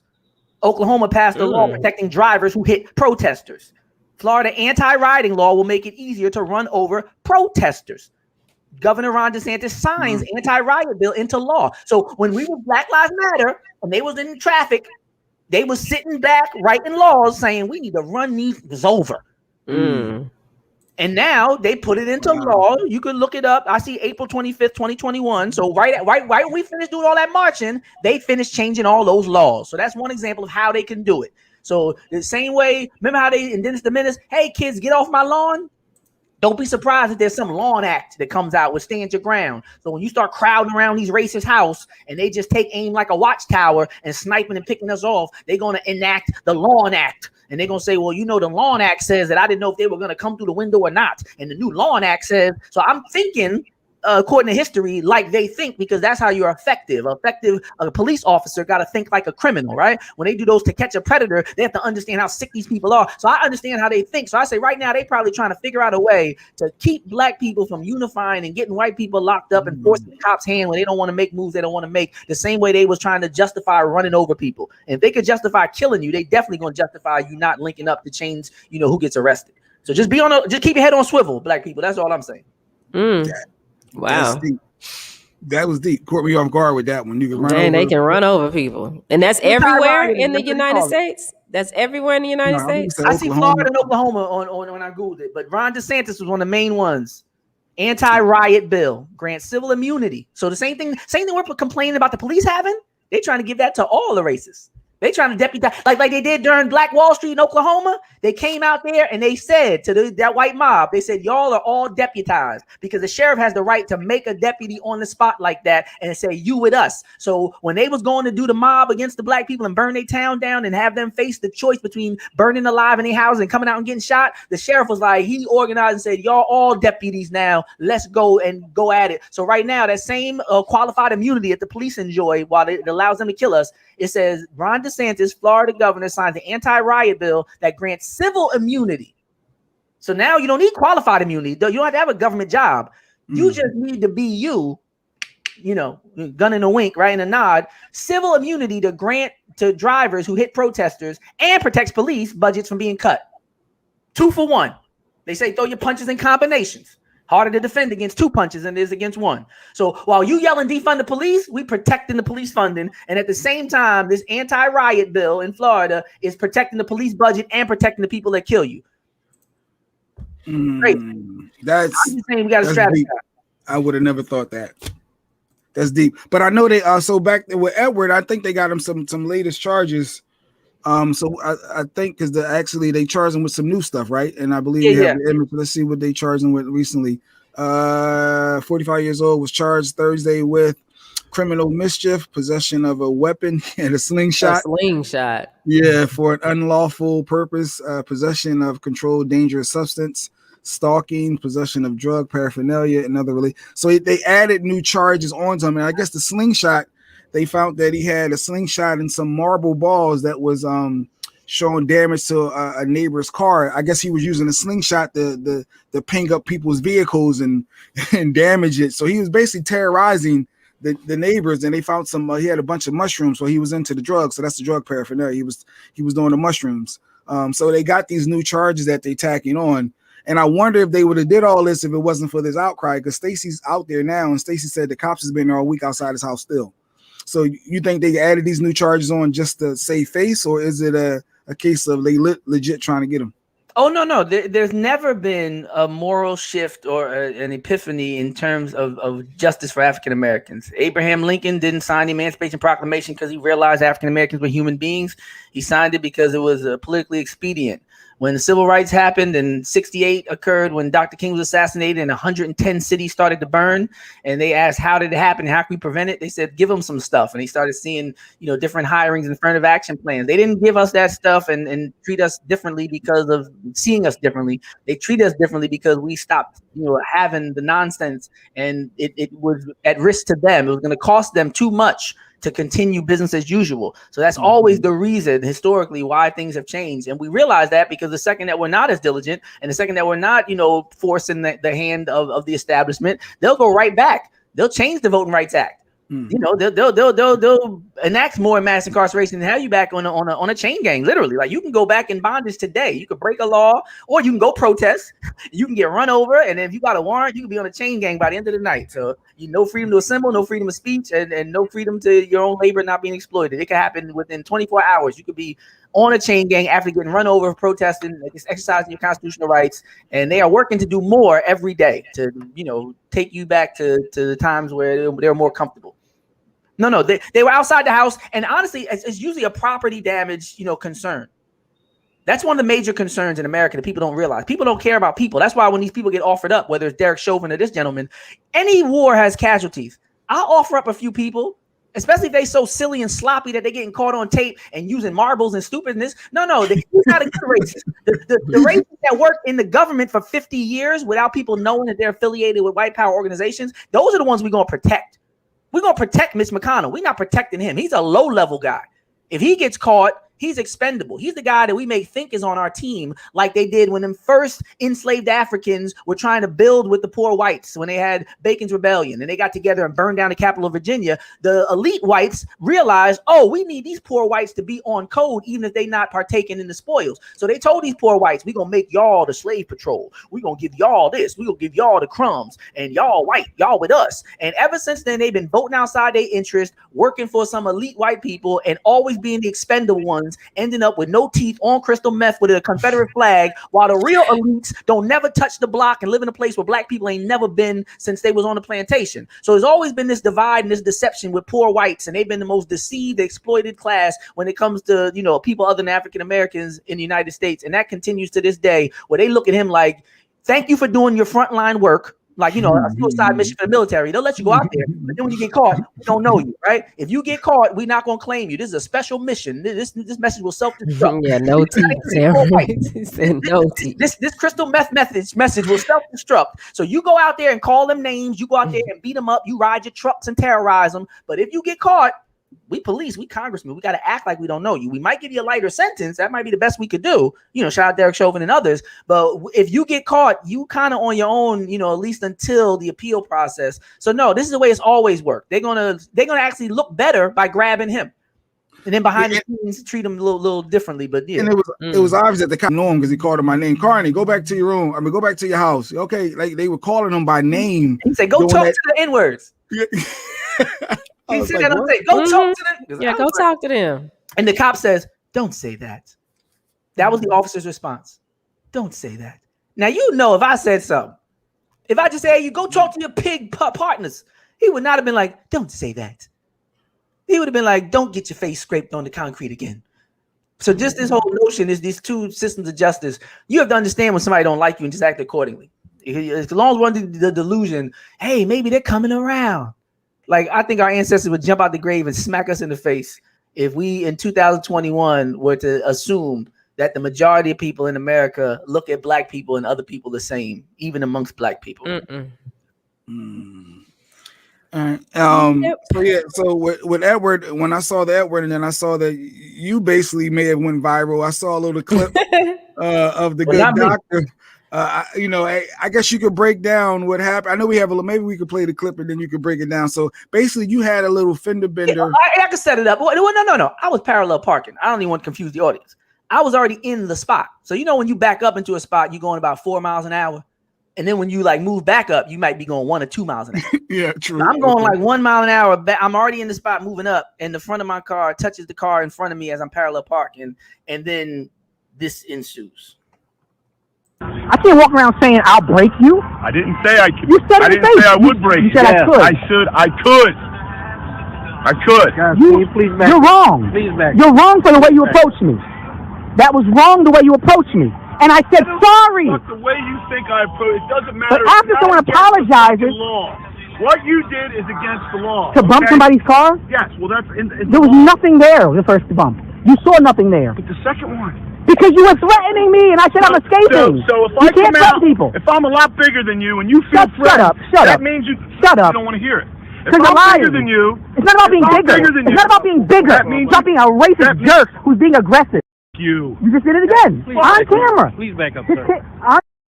You get it on camera. I don't give a. Wow. All right. Wow. So in the back of my mind, I'm thinking Smith doubted about it. He ain't care. Listen, I think I can take you to Oak Cliff. No, in the back of my mind, I'm thinking about that, the man with the staples in his head and all that. And I'm like, you got children now. You're a professor. You know, you got to react differently. I sent the video to some of my old friends, and they were like, "Oh man, you grew a lot." They said you was patient and you was explaining to him, and I was trying to educate him. They thought that was hilarious, just hearing me talk to this man who looked like he was on something, and just to not split his head, But so just from bumping his bumper, he took his shirt off, and now you want to fight. No, his shirt was already off. Something up with the man. He'd be in his car. Apparently, he'd be in his car all day. I don't know if he worked construction or if he just in between highs. I don't know what's going on with the gentleman. Something ain't quite right. But I mean, when I say bump the car, like you tapped it. And there's times when you tap people's car and you be like, ooh, like I tapped their car a little bit. It wasn't like that. It wasn't like boom and their car moved, because sometimes I've done that too. Where you back up and you be like, oh, I'm glad they wasn't in their car because I bumped them a little something, right? So I'm not talking about that. That usually happens when moving back. I moved up, the car touched. He comes jumping out like he been waiting all his life. So when he gets out, I say, I'm sorry. I continue parking. I'll go ahead and look back straight. I'm sorry. He's still there. I'm looking like, I'm sorry. Right? I'm not even recording none of this. He's yelling, you can't effing drive. I'm like, why? Even if I can't, like, okay, like that don't mean you're not the driving police. And I realized when he said this line, he says against the law. And one thing that African Americans need to realize is there's a law of the land that's written, but there for African Americans are often unwritten laws that serve to a greater extent to govern our behavior or interaction with the dominant society. The reason why people are like, why are you laughing? Why are you sleeping? Why are you selling water? Why are you barbecuing? Why are you here? Why do you exist? Is because I think a lot of Black people don't realize the unwritten laws that have so much more to do with why these things take place. It's like, how dare you be free? I think Jesse Williams was talking about that when he got that BET award. He gave that speech that went viral. He was talking about Sandra Bland, or you should just behave and comply. And he said, you keep saying we got freedoms. So she would be alive if she wasn't acting so free. Right? Like, so once you start driving and talking and enjoying life and sleeping and driving cars, like people, I don't think enough African Americans realize that's the problem. Because then we sit and we debate, we try to figure out, all he did was have some Skittles and why did they do this and why did they follow him? Because he's not supposed to exist as a free person. And once you understand that, then you can understand the history of the slave patrols. Then you understand the history of people needing to show their papers. Then you can understand the whole birther movement, wanting Obama to show his birth certificate. A guy named Neely Fuller Jr. says, if you don't understand racism and white supremacy, everything else you try to understand will only confuse you. Every day you're going to wake up wondering what's going on. Why would they kill him? Philando Castile said he had his license. You missing it. You think this about a license. You missing it if you think this really about Zimmerman trying to figure out whether Trayvon lived there. You think he cared where he lived? You think this was about jurisdiction in terms of about property rights? Like, you really think that Michael Brown was shot 50 yards away because Darren Wilson really thought he was about to fly like a mutant X-Man and come on and attack him? You already have a physical altercation with this gentleman. Mm-hmm. He's 40 to 70 yards away. You unload into him. And you got people saying, well, I don't know. He said he was charging back at him and, he was charging a man with a gun. There's always been this myth of Black people with subhuman intelligence and superhuman strength. So they always said, we dumb, but we super strong. So this whole thing, we says, I felt like a child and he was Hulk Hogan. Like, if you don't realize what's really going on, you really think somebody's scared when they're standing over you and they got a radio and a shotgun in their car and they got mace and they got handcuffs and they got a gun sometimes drawn on you. You really think they scared? So when somebody says, I fear for my life, you can get wrapped up in that nonsense all day and really be studying video like, oh, it looked like he moved. It looked like he stepped towards him. Yeah, he was going his direct. Yeah, you start justifying it. It would be 10,000 murders in every major city if the average Black citizen acted like police officers. For all the fist fights we see after school, right, outside the club, now, if we act like police officers, split second decision. Somebody swung on me. Somebody pushed me in the club. Somebody stepped on my shoe. Nobody else has the right to talk that kind of nonsense about how to interact with human beings. When you're afraid, you deal with it. That's what everybody else does. That's what I do when I'm afraid. I don't get to kill anybody. I have no right to kill anybody because I'm afraid. Ever. You thinking some of those cops are just scared, like they're just not built for the job? No, I think that's the trick. The red herring is I can always just say I'm scared to send you down the rabbit hole of watching the tape and trying to see when I move instead of saying, wait a minute. I just watched a white man with a hammer hitting a cop in the head, and he didn't get arrested or even take. I watched a man go into a church and kill people and get taken to birth. Like that don't add up. That can't be the reason, or you would be killing white people at the same rate who do the same things.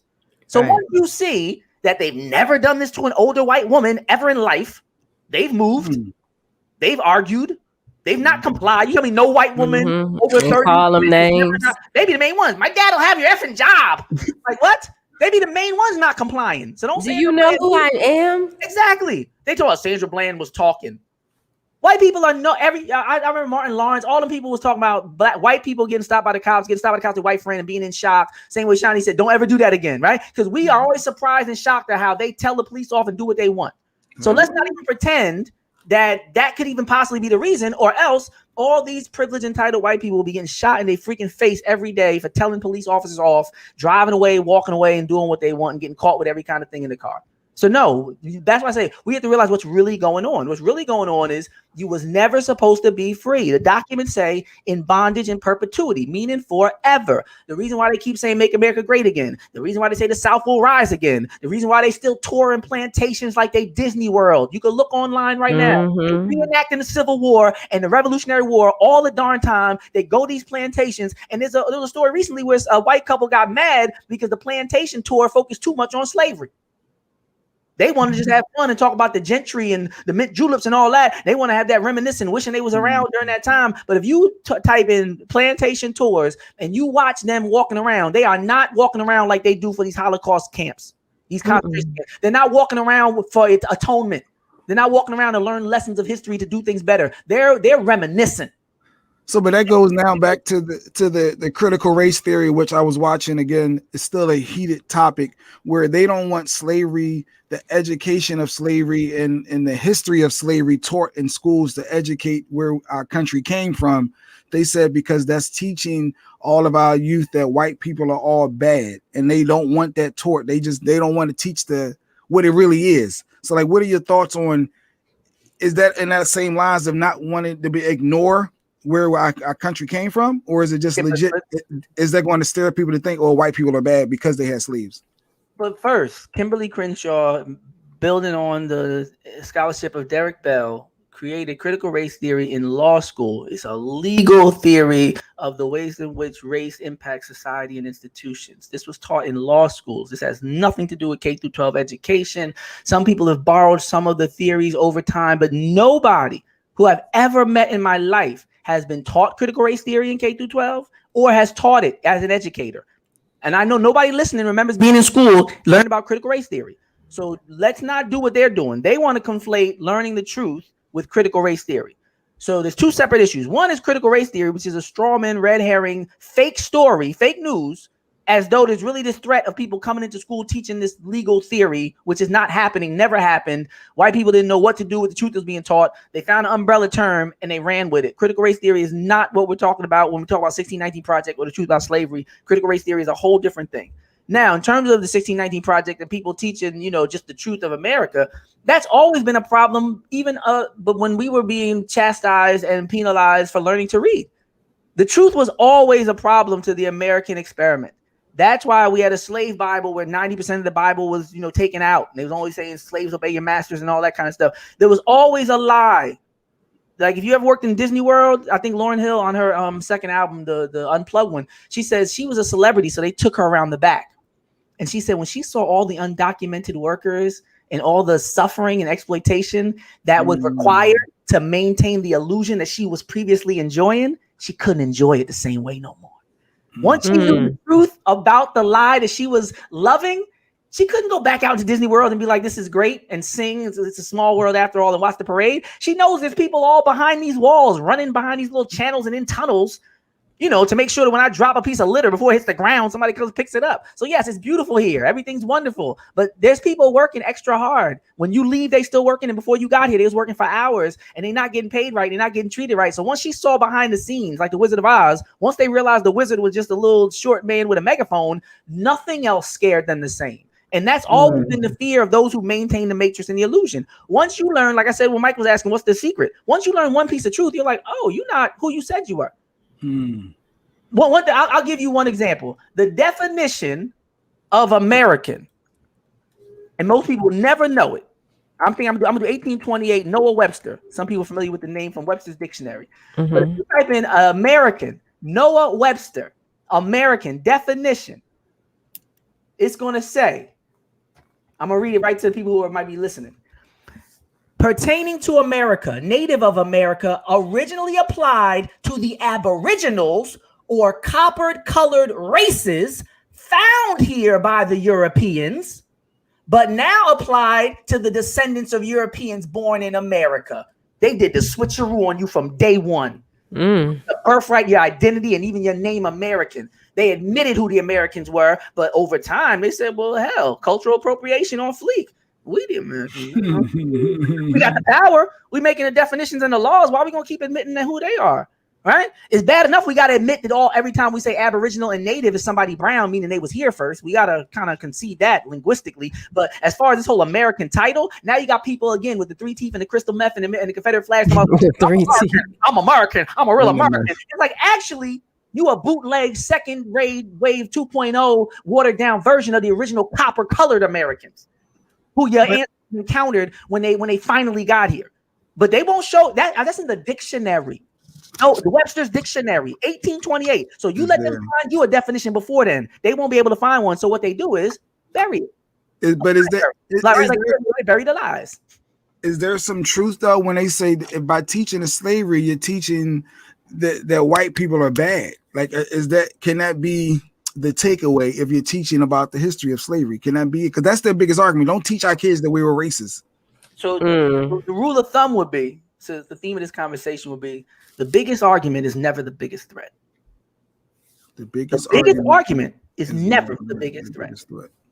Because they were like, oh, we don't want them fighting in the military. That wasn't what you was worried about. We don't want them drinking from water fountains. That wasn't what you was worried about. Every time they had something up front that they were saying was the issue, Ruby Bridges can't sit down at this desk because what? What's really what you're afraid of? Because it's not like you think black people got some cooties and proximity to black people going to destroy you. So when they when Ruby Bridges finally got into that school, 99% of the white parents took their kids out, and the majority of them went on to private school in white flight and never came back to these school districts again. But it wasn't because of being close to black people, because like comedian Paul Mooney, rest in peace, noted, when we was enslaved, you didn't mind us being in the house or even in your bed. But now that we free, you got a problem with us going in the same school and living in the same neighborhood. Somebody playing the game. So when they try to pretend, oh, we don't want our kids in the same building. You didn't mind us being in the same building when we was in bondage. You didn't mind us being in your bed. You would come out of our house into our slave quarters when we was in bondage. So don't act like you got no problem being close to black folk.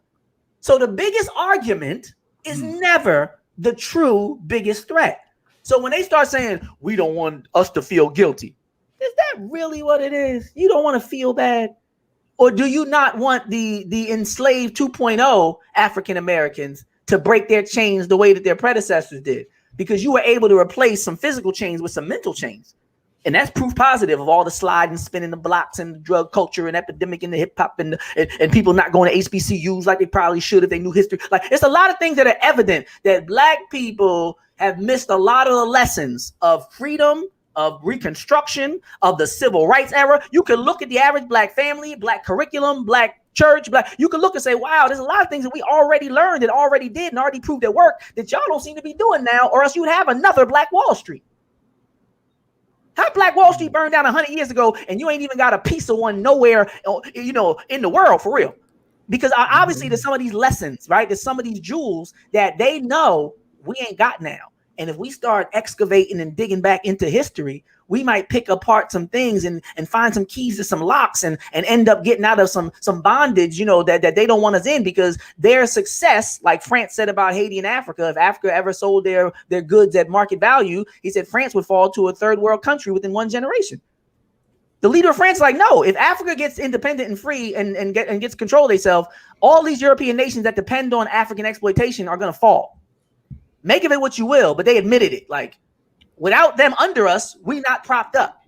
So a lot of people in America understand the example that was set at the fall of apartheid. The example I would give you was after apartheid, they did all these stories of all these white people who used to live lavish, but now they were living like people in Kensington. People used to have servants and mansions, but now that black people weren't subordinate simply by color, The black people were going and getting engineering degrees. They were like a slingshot. They've been waiting for generations, to have a chance. So the black people in Africa after apartheid were like black people after enslavement, Reconstruction. They've been waiting all their life for this chance. So they was going abroad like Barack Obama's father. And, they was ready to work and go. And the white people who have been leaning on other people their whole life for the last 3 generations, they didn't know what to do. That's why you find these white millionaires jumping off bridges when they go from 10 million to 5 million. Like Dave Chappelle made a note that his friend was working at Foot Locker and never thought to commit suicide, even though, the guy, on CNN traveling the world, eating all the good food was, killed himself. So this whole notion of who we are has always been a cause of fear for other people. And I think black people should really realize what the true problem is, that we might stop being slaves if we learn the truth about slavery. It's not about them feeling bad. It's almost like a guy saying, I don't want you to look through my phone because I want you to trust me. That ain't the real reason, brother. People can relate to the ratchet examples, right? No, it ain't even about what's in the phone. It's about what's in our hearts. It's about our connection. Let me see it. And because the women ain't going for what you proposing. The women are like, no, your argument is not what the threat is. The threat is you about to get caught. And that's what I am. As an educator, I'm thinking the threat ain't about you feeling bad about how somebody think about you. The threat is that the truth is going to come out about a whole lot of things, and mainly about wealth. That's one of the big ones. You got your suburbs because there was no money down. You came here and got head right program privileges, which was 50 acres for free. Can you imagine like 50 acres of land? Homestead Act, giving people homes for free.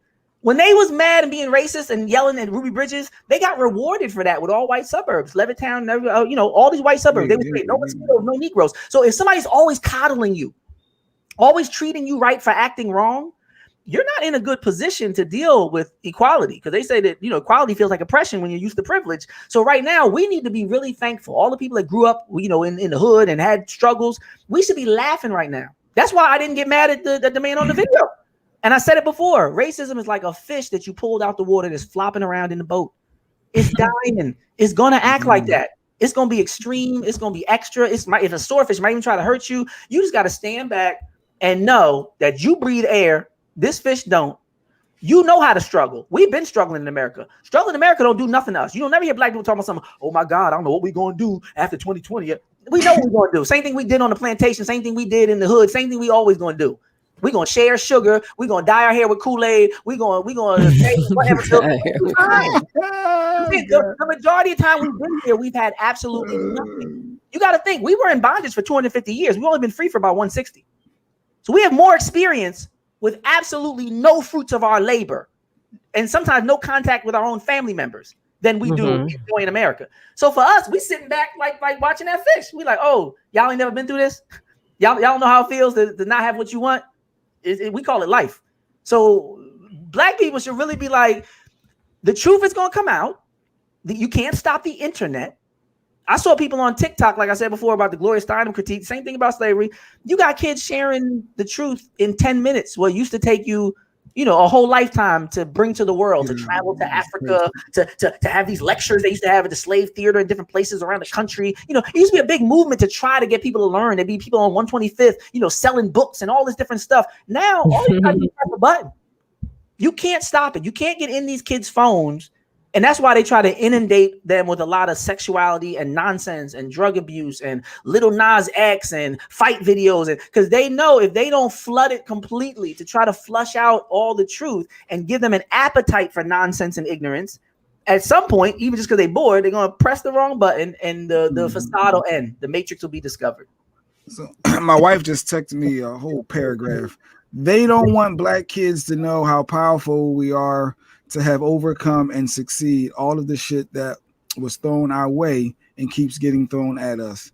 They keep holding on to the CRT, I guess the critical race theory would teach black kids they can't succeed because they are black.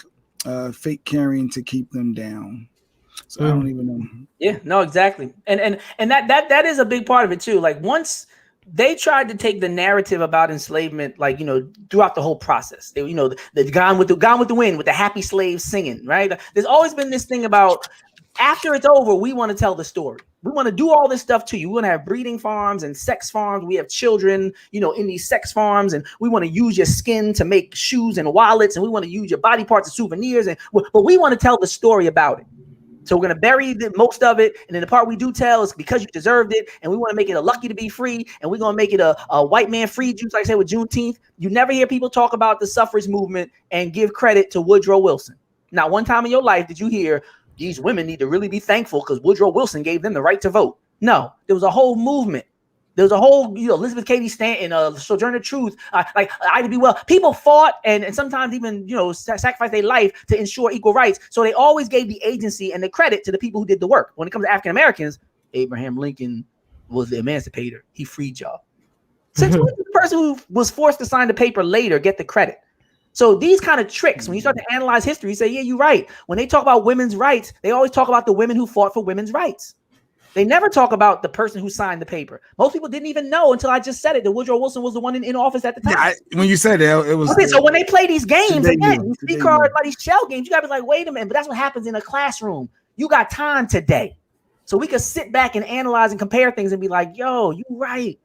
When it comes to us, they never want to give us credit for, and we actually do more of the fighting. So yeah, when you're in a classroom and you can look at life that way and start to analyze, you start to learn how to think. It's not about the facts. It's about Black people starting to step back and peep game. So then they can apply it to other games. They go out to the street and say, wow, I see the effects of the Head Right program and the Homestead Act in the all-white suburbs. So now when I walk through my ghetto in North Philly, I don't feel like it has anything to do with a pathology of African Americans being underachievers or being violent or anything they try to say.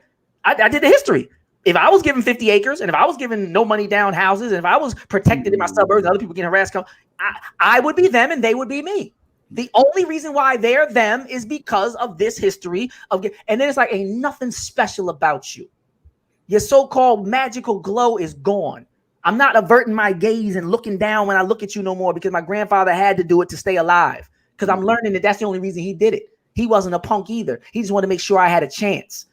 So instead of despising my own ancestors and my grandparents wearing stupid t-shirts like, I'm not my ancestors, you can catch these hands and all this nonsense, you start to say, wow, they were strategizing and doing what they had to do to get us in position so that we could look people dead in the eyes and have what we need to have and see through the lies and not think there's anything special about other people and know that if anything, there's something special about us because we got a unique experience. Nice. And with the Juneteenth, they can't even teach that in school, right? Like that. Like, well, it's a day off. That's how they probably gonna play it. I would teach you, but it's a day off. No, but I think the beauty of Juneteenth is the fact that never again will people have to say, "I didn't know what Juneteenth was all my life." But if they can't teach it in school, how would you know as a kid? You just know. Well, no, kids usually know when it's a day off. Because I used to even know, I'd be like, it's a Jewish holiday or whatever the day off is. I think that it'll give us an opportunity. I think that's part of our responsibility as parents and educators, to make sure. Because my mom used to keep me home for Dr. King Day before it was a holiday. She said, you staying home. And she told me. Nice. And plus, he said, you wouldn't even be in the school with Dr. King anyway. So, you might as well stay home in this white school. And they'd be like, and I used to love coming back to school. They'd be like, well, you were absent. I say, it was Dr. King's birthday. They all uncomfortable. Like, oh, why? Like they said, we was here. Yeah, I bet you was. No, I think the Malcolm made a great point when he said only a fool would trust his enemies to educate his children. Only a fool would allow his enemies to educate his children. So when you sending your children to school thinking they learning, the joke's on you. Yeah. So if you want to know how they're gonna learn Juneteenth in the age of the internet, like I did a Juneteenth video. I did a Juneteenth video for 25 minutes where I did a lecture, shared my screen, and sent it out to my friends and people who I'd done presentations for. So any child that didn't know, here, 20 minutes, free. There you go. Right? If you got that somewhere, it's like on a YouTube or something. Yeah, can you share it? Video, but our plan is to do videos like that, and do a lot of content creation where people could at least access a basic curriculum of what it means to be Black in America, just the basics. Like Abraham Lincoln didn't free you. Because what happens is people start to rebel against people like Black police officers and Black military because they don't know the role of the colored troops in preserving the country. Lincoln didn't enlist those colored troops, those 200,000 colored troops, because he wanted them to fight. He enlisted them because he was losing. If it wasn't for those African Americans, 180 to 200,000 African Americans, Buffalo Soldiers and others, we would have a Confederate, slave-holding, secessionist, treasonous nation where we would probably be closer to bondage than we are now. If the slave-holding territories, the Confederacy, who were willing to go against the Constitution, they renounced their dedication to the Constitution. They started writing up their own constitutions. These were traitors. The only reason those traitors didn't win is because those black people came as the cavalry, literally, and saved the nation. We look at those people and say, why would you serve in the military? You're so silly. Because there was this new wave of activism that removed all the historical perspective. So now black people that are so-called woke don't work, don't participate in America, and they give speeches and they make blogs because that's what the enemy would want. I would want you to be an activist who has no activity. I want you to be an activist who has no impact, right? But that's what you want. You want the activist to wear the shirt, give the speech, do the blog, and then when he dies, there's no institution built. That's why we look down on Booker T. Washington, although he built Tuskegee, but we love all these speech makers who did nothing but talk and get shot. Nothing against them, but you got to think, dag, why do we always talk down about the one person who left us an institution that we can literally send our children to be educated to this day? Were we tricked? Were we, you know, it's like the mice and cheese. Everybody's like, go that way, go that way. Oh yeah, he talking good talk. Go that way, black people. It's like, no, what's over here though? Oh no, just somebody who built a college. But go down there, he giving a good speech, a heck of a speech. And then we start rallying, we wear the t-shirts, and I love this brother. We need the speech though. We need that. That must motivation. Oh, if we don't understand the necessity of how they counter, you know, each other, how they interplay, then we're lost. Because an overemphasis and an imbalance could be worse than inaction, in and of itself. If you only do one thing, you might be worse than just being neutral. So if you talk, plus if you study COINTELPRO and how we were interrogated and infiltrated and neutralized, right? How we were discredited, how they had all these informants. The last thing a black person who understands history should be doing is too much talking. So when I meet a black person and they doing too much blogging and too much videoing and too much talking about strategy and all that, I say, oh, you don't know history. Or you an agent yourself because you're doing what they want you to do. If you got an enemy, what you want them to do is tell you their plans. That's one of the first rules of warfare. Know your enemy. So what they want to do, like they're doing now, is to go on Instagram. They can see who's beefing with who. They can see what guns you got. They said they arrested rapper Pooh Shiesty because they zoomed in and saw serial numbers on the money he was flashing that was connecting with the robbery. Wow. So they using the type of cameras that can zoom in and read serial numbers on dollar bills. And I say it all the time. If you're not as sophisticated as your enemy, you can't expect liberation. We wasn't thinking on that level. Don't even play. I don't care who listening. Don't act like you was thinking to zoom in on serial numbers on people flashing cash on IG, because I wasn't. That's a whole nother level of that is. It's like, dang. But you know how bad you gotta want to get somebody to do that? And that's what people always say. You don't understand the mind of your enemy. You don't understand the mind of the people who will sit all day and dedicate their whole lives to destroying black lives. George Wallace, like segregation now, segregation before, segregation forever. He dedicated his whole life to keeping black people, KKK. There's whole groups. The militias and the paramilitary groups skyrocketed during Obama. People are dedicating their whole lives. They training their children on farms with machine guns. They are having conservative think tanks. People are really invested in this project of making sure you do not learn, you do not get free, you do not get equal rights in this country. And until people realize that, they're gonna keep floating around and defending the wrong people and saying they're colorblind and all kind of nonsense. And a lot of the people are black and they in the way. You just said the KKK, and I thought about it was a Texas group, KKK members that actually came to where you at near Temple. Yeah. And I think we actually might even have a clip, but the KKK, they came out, they had their faces covered, so they don't want us to know who they really are. But you got that clip, Shawnee? That's interesting. KKK. Hi, Don. Well, police say this group was made up about 200 people, all members of this Texas-based group, Patriot Front, and they were heard yelling things like "Reclaim America" and "The election was stolen." And it all started around 10:45 last night. Video shows them marching from City Hall to Penn's Landing, wearing face coverings and carrying shields and flags. Now, police say they were met by counter-protesters and things got physical between protesters and people who weren't involved in the march. Someone from So they 200 deep, face covered, marching. But I guess that's their. They want to say that's their peaceful protest. They can do that. But hey, what are your thoughts? KKK represent. They need to know where they at. I think they're gonna have to. We had something called the Green Book. You know, the travel book to know where it was safe for African Americans to travel.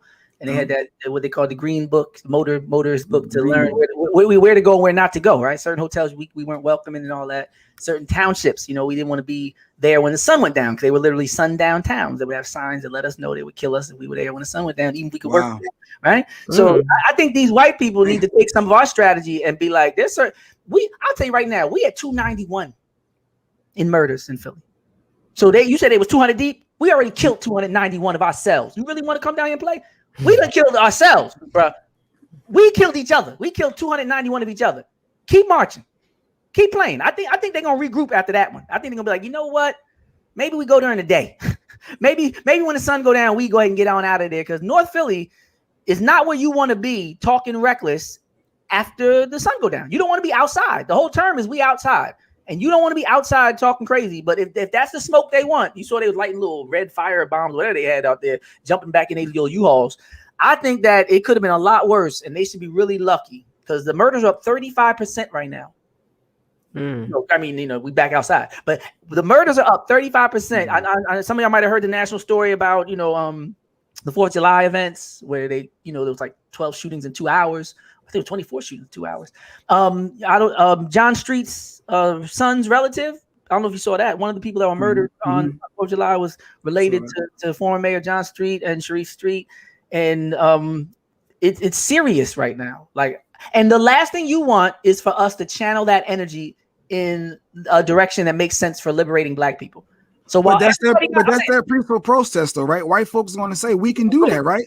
Yeah, I want them to keep it going because maybe they'll redirect some of this anger, this misplaced aggression, towards some real threats. Because that's what the Panthers did.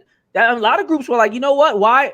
Even Africa Bambaataa, when he was with the Black Spades and all the different gangs, when they formed Zulu Nation, that was an anti-gang movement. These gangs came together, like the movie Renegades was loosely based off of some of these gangs coming together. Like, I would love to see that. I would love to see all these different ops and all these blocks and all these gangs finally wake up and be like, yo, let's look at the real enemy. Like the movie that spooked us out by the door when it was like, yo, why are we fighting each other? We need to go ahead and really get some real justice and really get some real power. We got all these guns. We know we all well organized with all this, but that's why they lock up an AR Ab. That's why they lock up a Big Meech. Because if these revolutions were to take place, it'll probably be these same alpha males that are leading people in one direction. They'll be leading them in another. Shout out Malcolm X. The same one that could be a leader on the street is the same one that's a leader on the street when it's time to take to the streets and fight for revolution. So they know this. So like the COINTELPRO documents said, I should probably bring that up. The COINTELPRO documents, talk about people's potential before they realize it. And there's a famous one that I always talk about that analyzes different levels of leadership. And I think this is important because I saw that Meek Mill was actually, they're alleging that he was beefing with Travis Scott. And when I see that, I always say to myself, he has to know who he is, because the movie about the Black Messiah that talked about Fred Hampton, there's some documents in COINTELPRO that mention the fear of a rise of a Black Messiah. The rise of a Black Messiah is when, they fear that there'll be somebody that'll galvanize the Black masses. Okay, so let me see if I found this one. Prevent violence on the part of, this is a different one. Prevent violence on the part of Black nationalist groups. So it's never preventing violence toward each other, right? But if you notice, even the media is complicit because every time one of our babies gets killed, what do they say? Do you forgive him? Do you forgive him? The body's still in the street. They don't ask other people this. But there's always a concerted effort since the plantations, right? They're slave breaking plantations. They called it seasoning in the Caribbean. They always made sure that whoever was rebellious, we need to identify them. When they had drapetomania, Samuel Adolphus Cartwright was what they called a Negro physician. He would go to different plantations and say, you got any problems with the Black people? Any of them getting out of line? And he would show them techniques to keep them in line, right? So they've always wanted to make sure if there's anybody who could potentially lead a revolution. That's what people miss it, where they're like, oh, Meek Mill could stay in jail. Meek Mill. They're not against Meek Mill for the same reason you were. They're against Meek Mill for the potential he might have. And they said basically that Martin Luther King has the potential. He was too ingrained in the establishment. The Honorable Elijah Muhammad had the potential, but they said he was too old to lead the kind of movement they were fearing. They said, but Stokely Carmichael had the charisma and the international influence and the potential that could lead this. They said Mau revolution. So they were looking at what happened with the Mau. So those that don't know, MAU, right? The Mau revolution, just like with Haiti, when they see Black people raise up, they always get nervous because they say this might catch on. Thomas Jefferson was writing letters after what happened in Haiti happened, with the first Black Republic in the Western Hemisphere. Because he was like, yo, if they're raising up, what'll happen here? Where in Virginia, we're outnumbered sometimes 8-1 by black people. And that's what happened in Haiti. We had numbers, and then when we got the consciousness, the game changed in a day. So there's always been this concerted effort to make sure it's not about you using your potential. It's about you having it. So the reason why you see all these alpha males getting scooped up off the street is because when the protests like the one that happened in Philly, they're like, well, thank goodness we got the big meaches out of Atlanta and the AR-abs out of Philly, because if they made the call, if they put the green light out on these groups, it might have been a whole different night, because they got people who lead different organizations. I'll say street organizations that have, you see they do the sting, Jay Black. They'll say we arrested 80 people in Operation so-and-so. And you'd be like, wow, 80 people? That's going, rapper Casanova recently got arrested. They talk about the whole Gorilla Stone movement, right? They talking about, yo, this group got hundreds of people in it. So could you imagine a leader saying, yo, we tired of these racists. Green light on them. Just go. There's no racists in America. Like Action said, white people are arguing you down. America is not racist. But in 2021, they got marches like that. I guess like they argue down they're not racism, but yet the KKK are marching 200 deep. And then they're going to bring up the fact that, well, the real issue is the black on black crime. Like, is that the elephant on the room? I'm saying to them, it's not racism. To them, it's America. If you think about it, slavery, convict leasing, lynching, segregation, right? Like here we are. And then, and now, so to them, it is what it is. This is what it's always been. It's never been fair for you. So what are you talking about? Is kind of the sentiment. And it's like you should be happy with what you got. You got more than you had before. Be happy. It's always the push. You came a long way. Shut up. So for them, racism looks like the racism that they remember that they don't want us to learn about. To them, racism looks like that story their grandfather told them that they never tell. Because like even Karis made a great point. He said, where are all the KKK robes? He said, where are all the robes? Hundreds of thousands of people marching, even in DC alone. They had rallies in Madison Square Garden. Where are the robes? You know where they are? In people's freaking closet waiting to use them again. You never hear a Goodwill. Oh, they got 3,000 KKK robes, a mass burning of KKK robes. I never heard of it in my life. I never heard anybody destroying a KKK robe in my life. So apparently, there's a lot of secrets that people know within cultures that they don't talk about. And a lot of people who have converted from being racist said that when they're around certain groups of people, the conversation always turns to black people, or to crime, or to the ghetto. And I think to myself, when I'm together with my people, I never talk about other people unless I'm talking about conditions and systems. But I'm not obsessed with people. There's a book called Blacking Up, where they talk about the minstrel show and how some of these white artists didn't even feel comfortable until they put their black makeup back on and started acting the way they thought black people acted. They would literally like go through withdrawal when they weren't pretending to be black. And for those who know, the minstrel shows were the first national form of entertainment. Do you know what kind of sick obsession, what kind of weird psychological relationship you got to have with the people to rape and abuse them and then like dress up like them and paint your faces and pretend them? Like there's something deeper going on that nobody wants to acknowledge or talk about. Nobody wants to say, wait a minute, if they're so bad, why'd you dress up like them for like 100 years? Like, why you want to move like them and dance like them and put their hairstyles in your hair and sing their music? Like, if they're so bad, like, it's not making sense. It just ain't adding up at all. And then when they try to leave, you say, go back to Africa. But then look what you did to Garvey. You went and set him up and try to ruin his movement and everything else. If you keep saying go back to Africa, but then the second we try, you treat us like the worst American ever in America, then obviously there's a lie. Lauryn Hill had a song called X Factor. It talked about somebody, talking bad about you, but then beg me. Then you say, you beg me to stay, right? So it's this give and take, like, get out of my life. I don't want you no more. But then if there's any man or woman in the room right now who's ever blocked the doorway in a fight, you ever argue with your significant other and you got in front of the door and said, no, we're going to talk this out. No, you ain't leaving right now. We're going to have this conversation. So you called her out her name. She done threw stuff at you. You done said, leave, get out. And the second they go to the door, here go America.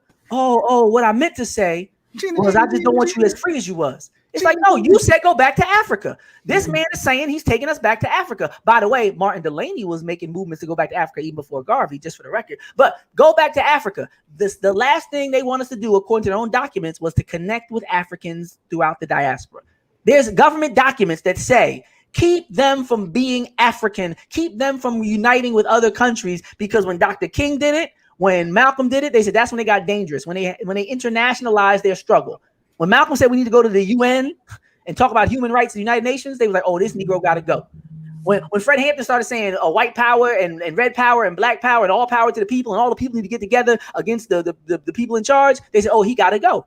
When Dr. King went against militarism and imperialism and said, why oppose the war in Vietnam? They said, no, you ain't going to go international. Like, you can go viral, but don't start connecting your struggle with apartheid. Because when the HBCUs found out that their schools and these companies were paying for and supporting apartheid South Africa, that's what got the attention that broke the back of apartheid in the early 90s. It was black people in America who had the money, who was telling Coca-Cola and IBM, we not rocking with y'all. And these colleges got to divest from that. So black people have always been in America in a position that they need to be the most asleep. Because it's like a mob wife. You ever watch a mafia movie where the wife acts like she don't know where the fur coat and the jewelry? I don't know nothing. Yeah, she don't know nothing. Or you ever see Ruby Dee in American Gangster when she slapped Denzel? Mm-hmm. Classic. And I remember thinking that scene. Now, come on. Come on now, Ma. Come on. He bought a whole plantation castle for the whole family. All them. I know you heard the whispers. This man is shooting people, Idris Elba and all them on the street. I know you heard the gossip. Now, come on, Queen Mother. But she smacked him as though she didn't know what was going on. But she did give him good advice about the girlfriend, since she's gonna leave you. So, but I'm just saying, people will act like they don't know because they have plausible deniability. And I always said Americans have been the quintessential mob wives. The closer you are to the lie, the more propaganda you need. People in Zambia already know what the copper industry's doing because they see the factory and all the trash. Now, when we go to buy our phones, we don't know where the mica or the coltan or cobalt come from. We go to the iPhone store. We fast asleep. We buy our jeans. We don't see the people in India putting the dye on the jeans and all that. And all. We don't see none of that. We see the illusion. Again, like Lauryn Hill with the Disney. We live in Disney World. And we gotta be kept asleep, because if we ever walk into a mall and wonder where all this stuff come from, who mined it, who grew it, and how much did they pay for it? Because I can get it at $5, the $5 store. I get it $5 Below. How can I get all this at $5 Below? Like, what did they pay the people who mined it and dyed it and grew? Exactly. So if you ever wake up and try to really analyze the full supply chain or what perpetuates our illusion, it's dangerous. So black people in America have had to have more propaganda thrown at them, because people in Africa, there's only so much you're going to be able to fool us about, because we were here on the ground. We see a lot of stuff that happens. So Africans always have a different idea about world politics. I've never seen an African totally, unaware of exploitation. But I've met African Americans who are like you said, there's no racism. We got a fair shot and everything's good. All right, so for those just joining in, Michael Shawn is actually on the flight now. I guess he's not going to check in on his phone. He's probably in the air, but he's coming back to South Jersey to visit his family. Sexy Mo having some technical issues, and so is DJ Cam with the Elsa storm, so their internet is all down. But so we're going to end up keeping the doctor for the end of the show. So before we go to break though and come back, if you guys got any questions for him, feel free. Hit us up with any questions you got for the doctor. Somebody just hit me and said, I need children's book recommendations to start arming my son with the knowledge that he comes from greatness. Is there like any children's books or anything that you recommend? I think it's called I Am a King. I'm going to put book. The book I Am a King. That's good for kids. It got pictures. I like pictures. One says I Am a King, but there's another one I'm looking for. But there's a children's book called I Am a King. But there's another one that I had that me and my son read. But you can go to break and I'll make sure I get the book list up. All right. The doctor is wonderful. So Shawnee, so let's take a break. We're going to come back and still got the doc with us. We're going to rock out through the rest of the show. I'll let him get some water. He's dropping a lot of knowledge. And we'll be back. It's Michael Shawn, TakeOver Legends. Yeah. What up, y'all? It's Michael Shawn letting you know the biggest comedy show of the summer is about to go down.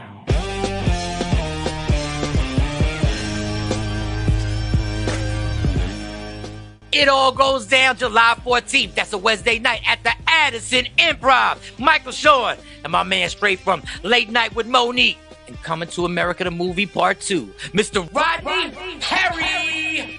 My wife be worried about me. She think I'm gonna meet a woman in one of these shows and run off. I tell her I ain't going no goddamn where. First of all, I can't spring this body on no new bitch. No, I'm okay with clothes on, but naked, some bullshit going on up here.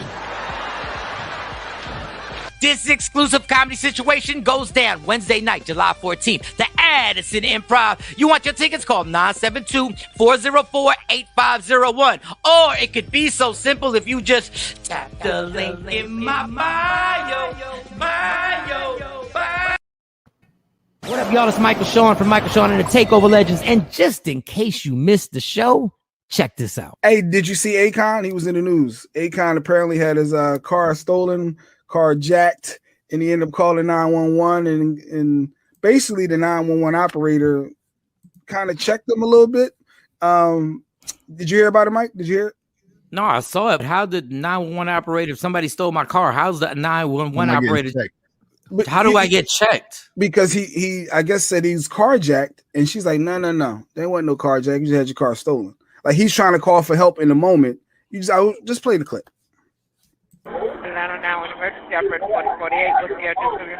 Hey, yes, how you doing? Yeah, I was just carjacked at the gas station for my Range Rover. And what gas station? What's the address? The gas station is 761 Neiman's Marcus. But I have a tracker. Listen, 761 Neiman Marcus is not a street in the city of Atlanta. What's the address you're at so I can get a police out there to you? And what's the name of the gas station? Oh, no, I'm sorry, ma'am. This is not the gas station. This is where my car is actually parked because I have a tracker on it. What gas station you at? Have you made a police report? Yeah, the police is on their way, but they've been on their way for a whole hour. And you say you were carjacked? Yes, ma'am. At gunpoint? No, I wasn't at gunpoint. What happened then? I was literally getting gas, and they just jumped in the car. And That's not a carjacking. That's not a carjacking. Oh, okay. Someone stole your car. Yes, ma'am. What do we do with? First, she was nosy, like it wasn't a 911 call. Where you at? What's your address? I'm not getting fired up this early. I'm not getting fired up. Like Jay already did it to me. I'm not getting fired up this early. No, Mike said, son. What was you thinking? What were you thinking? So it felt like she checked him. I don't know what it was. God, man. What I'm gonna say is gonna be just ignorant. It's gonna be ignorance on top of ignorance, but it's gonna be true. But everybody's just gonna take it as ignorance. Like, no, see, I gotta know now. Just speak it. I'm curious. The last person you want to call on 911 if you're black is another black person on 911. That's the last person you want to call. Especially Auntie. The last person you want to answer the phone is another black person. Aunt Lunell. That was Aunt Lunell. Technically, that's not a carjack. That's I just. Your GED ass got this job because you didn't need no goddamn levels of. He just said he was like, yo, there's a tracker on the car.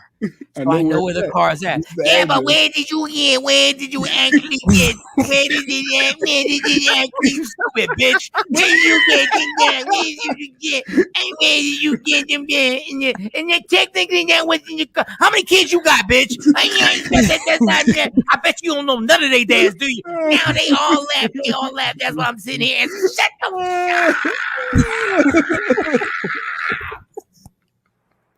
Michael Shawn and the TakeOver Legends. Your escape from reality. Right here on Free Agent Radio. Don't never stop if you want to be on top. Yeah. Tap in. Tap in. Good morning, people. It's Friday. July.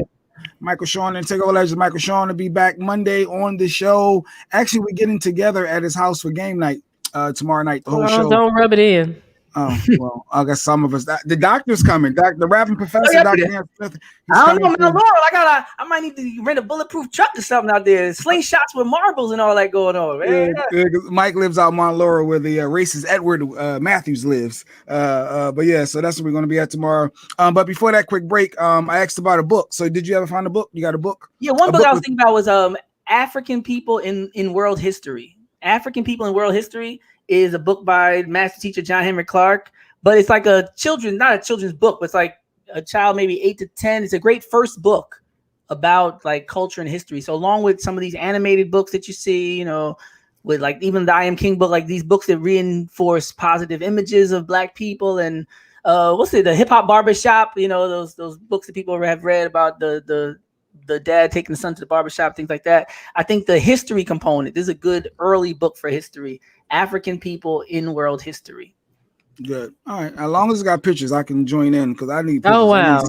Really? What you say? Oh yeah, I need pictures. I'm one of those people. I don't like all the words.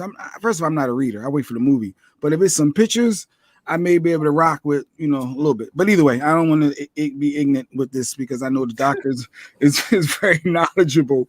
But yeah, so thanks for that recommendation. Hopefully that answered that question for someone. But yeah, so for those that don't know, also, so the rapping professor is Dr. Aaron Smith. He's a professor at Temple University, and he teaches a course on Tupac, which I always thought was interesting. So I got a question about that. Go for it. Do you offer online courses, or do they have to come to in-person classes? Yeah, well, we did online, especially for COVID, and just now for summer session. So I taught the Tupac course for summer session 1 at Temple University, which just ended about a week and a half ago. We're in summer session 2 now, but we did a 6-week summer course just now in Tupac class. So it just depends on what they're doing that semester. And what is that? So when you say a class on Tupac, is there a modified, like a snapshot? Like, what are you teaching? Because that's weird to me. You're teaching about a rapper? Like, that's what some people may say. Well, how can you have a class about a rapper? And that's funny because I often try to deconstruct how Black life is trivialized and minimized. Because I took a class on Ben Franklin. And I remember no one asking me about what I was learning.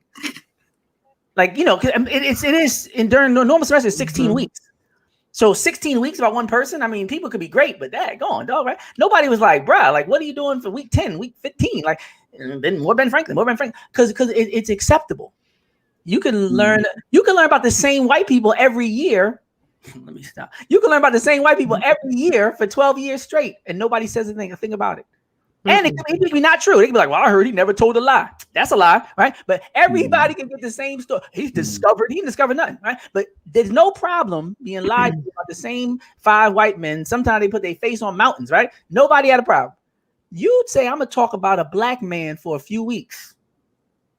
White, Black, teachers. What is that class about? It's like, I've been in school for 20 years. You never asked me about any of my classes, taught or, taken. But I promise you are not the first one to ask me about Tupac. But I know that there has to be something, like I said, underneath, like we were talking earlier, about the curiosity that doesn't exist when somebody says class on Columbus, class on psychology, class. They be like, well, I heard Freud was mad racist. Do you study that part? Nobody asked none of that. I heard you feel like you have to. It's like it feels like it's forced, and you get the option to take the Beyonce course or the Tupac course. That could be part of it too. I mean, but there's something about Black people where we're not worthy of academic rigor. We shouldn't be the focus. Because think about it. What class do you know that teaches about a Black man? None of them. I mean, I would like to take the Tupac class. Surprisingly, my 11-year-old has a fascination with Tupac, and I've never talked to them about Tupac. But I had to buy the poster at Walmart. She was like, I want this poster. I said, who is that on there? And she's like, oh, that's Tupac. And that goes to what Jay is saying about the images. Yeah.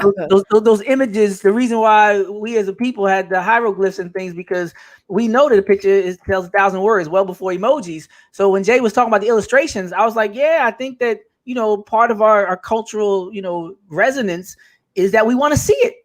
We don't want the abstraction and the theory and the language that represents it if we can get the actual photo footage, experience. But no, one of the things that we talk about is the importance of Tupac's mother in his life. And the fact that a lot of his songs, he has a song called Violent, where he talks about getting pulled over by the police, and Soldier, where he talks about breaking his brother out of prison. And I tell the class, this is the real life experience of Assata Shakur. Assata Shakur was pulled over on the highway in New Jersey. But Assata Shakur was shot and beaten, and her friends and Trooper Foster lost his life. Like these stories that Tupac is telling about this time, it's a cop who shot for his brutality and hit the pin, break your bigger brother out. Mutulu Shakur actually was one of the people who were accused of breaking into prison and freeing Assata Shakur before she fled to Cuba, where she still exists and resides in exile to this day. And I try to let people know Tupac is talking about a woman. When he's talking about his mom and his godmom, Assata Shakur, these are women in his life. Afeni Shakur was arrested with a group they called the Panther 21, who got a lot of bogus charges placed on them, including acts of terror they were trying to commit, including blowing up the Botanical Gardens. They threw the book at these Black Panthers because the Black Panthers in New York were known for being extra rebellious. And Afeni Shakur decided to represent herself. Afeni Shakur, with no law degree, decided to be her own counsel and not only freed herself, but freed the other 20 Black Panthers who otherwise could have rotted in prison their whole life. Tupac could have been born in a system instead of being born out free with his mom. Like, these type of stories need to be told. They doing movies on Django, movies on 12 Years a Slave. We need a Frederick Douglass movie. We need an Afeni Shakur movie. Can you imagine that? You about to lose your life. Y'all all going down. We got y'all now. We got y'all on all types of nonsense. 40 charge. I gotta look at the number of charges. I think she represented herself and got herself off. And got herself off, and the other members of the Panther 21. Afeni Shakur, his mom is no joke. They talking about that's Tupac's mom. No, we not doing that. We're not gonna act like it's some side person. The only reason why you even got that energy you love so much is because Tupac's mother was who she was, one of the few females to be in a position of power like that in the Black Panther Party nationally. Like, this is you need to know the roots of things, because now we see people trying to be Tupac, but they don't want to respect the Afenis. And they wonder why they just lost soldiers, toy soldiers, soldiers without a cause. You see a lot of that, a lot of courage and bravery, but no culture, no nurturing, no rooting, no regard for females. Like, only other person I heard to say something like Tupac said and hit him and keep your head up. He said, I think it's time we kill for our women. The only other person I ever heard say that was Malcolm X. Talked about Muslim women. He said, we'll kill you for our women. And I remember thinking, I only heard that one other time in my life. And that's a beautiful statement. Yes, because every other culture has an understanding. They don't need to say it. I can't go to Chinatown right now and go start punching somebody in their face. I grab one of them Asian women and start punching them down in their face, and the people come outside. They're not going to record it like we do. And I know there's a different history, and I know there's different brutality. I know there's reasons why we've been trained to watch and record death. I get it. The only person that got arrested during the Eric Garner thing was the guy who made the video. I understand what's at stake. But at some point, just like we talk about that man jumping out the window, at some point, I would put it this way. If I didn't know Shawnee from nothing, and I watched like that video of that cop on the side of the road who ground and pound that Black woman, he got on top of her on the highway. There was a viral video. Yeah. I saw that. I tell people all the time, I just pray that day don't come no time soon. I'm not walking the other way, because I won't be able to sleep or live with myself or call myself a husband or a father. I'm gonna know what the cost and the price is. It's gonna be like, do the right thing. Like, I know it might be bad for me, but I'm not gonna watch some woman, and then we all talk about, you can't hit a woman. You can't hit a woman. Somebody tell the cops.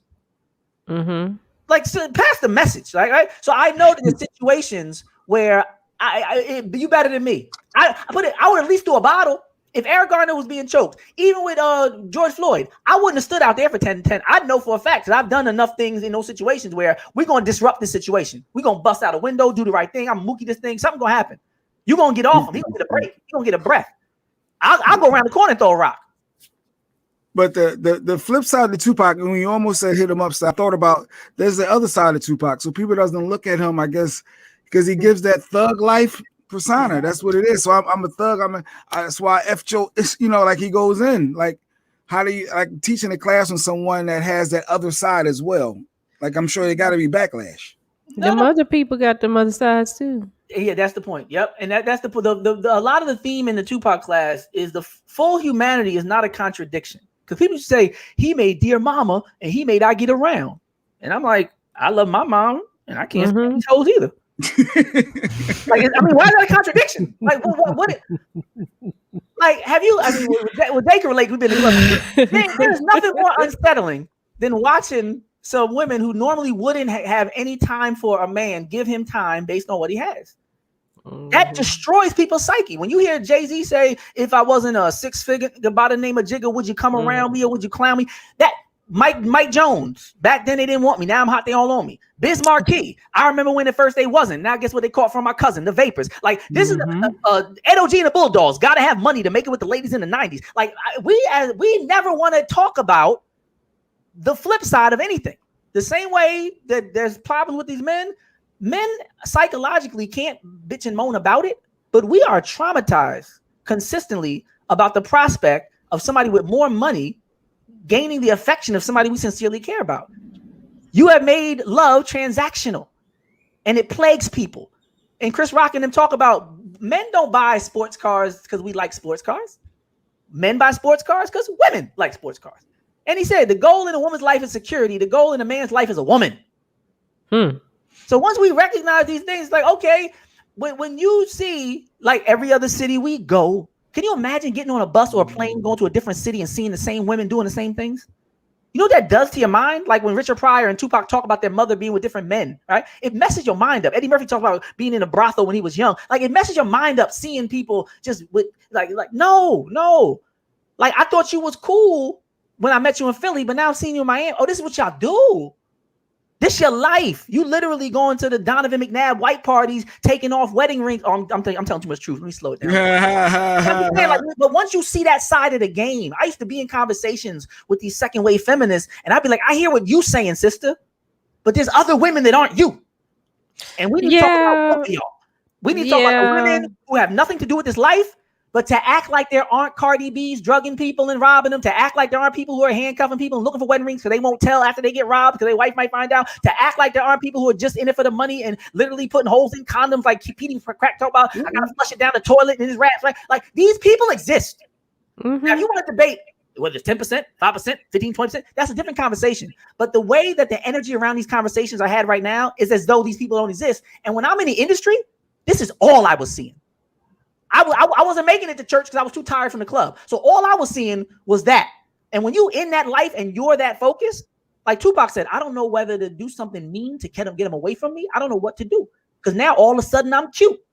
Just last year, nobody knew me, right? So that kind of head game of nobody paying you any attention, then people literally fainting and crying and pursuing you, right? Ever since the movies, hoes want to do me. If they can't screw me, they find a way to sue me. There's a lot of real G's doing time because a groupie bit the truth and told the lie. Like this was a fear before it happened to him. This was a fear of his.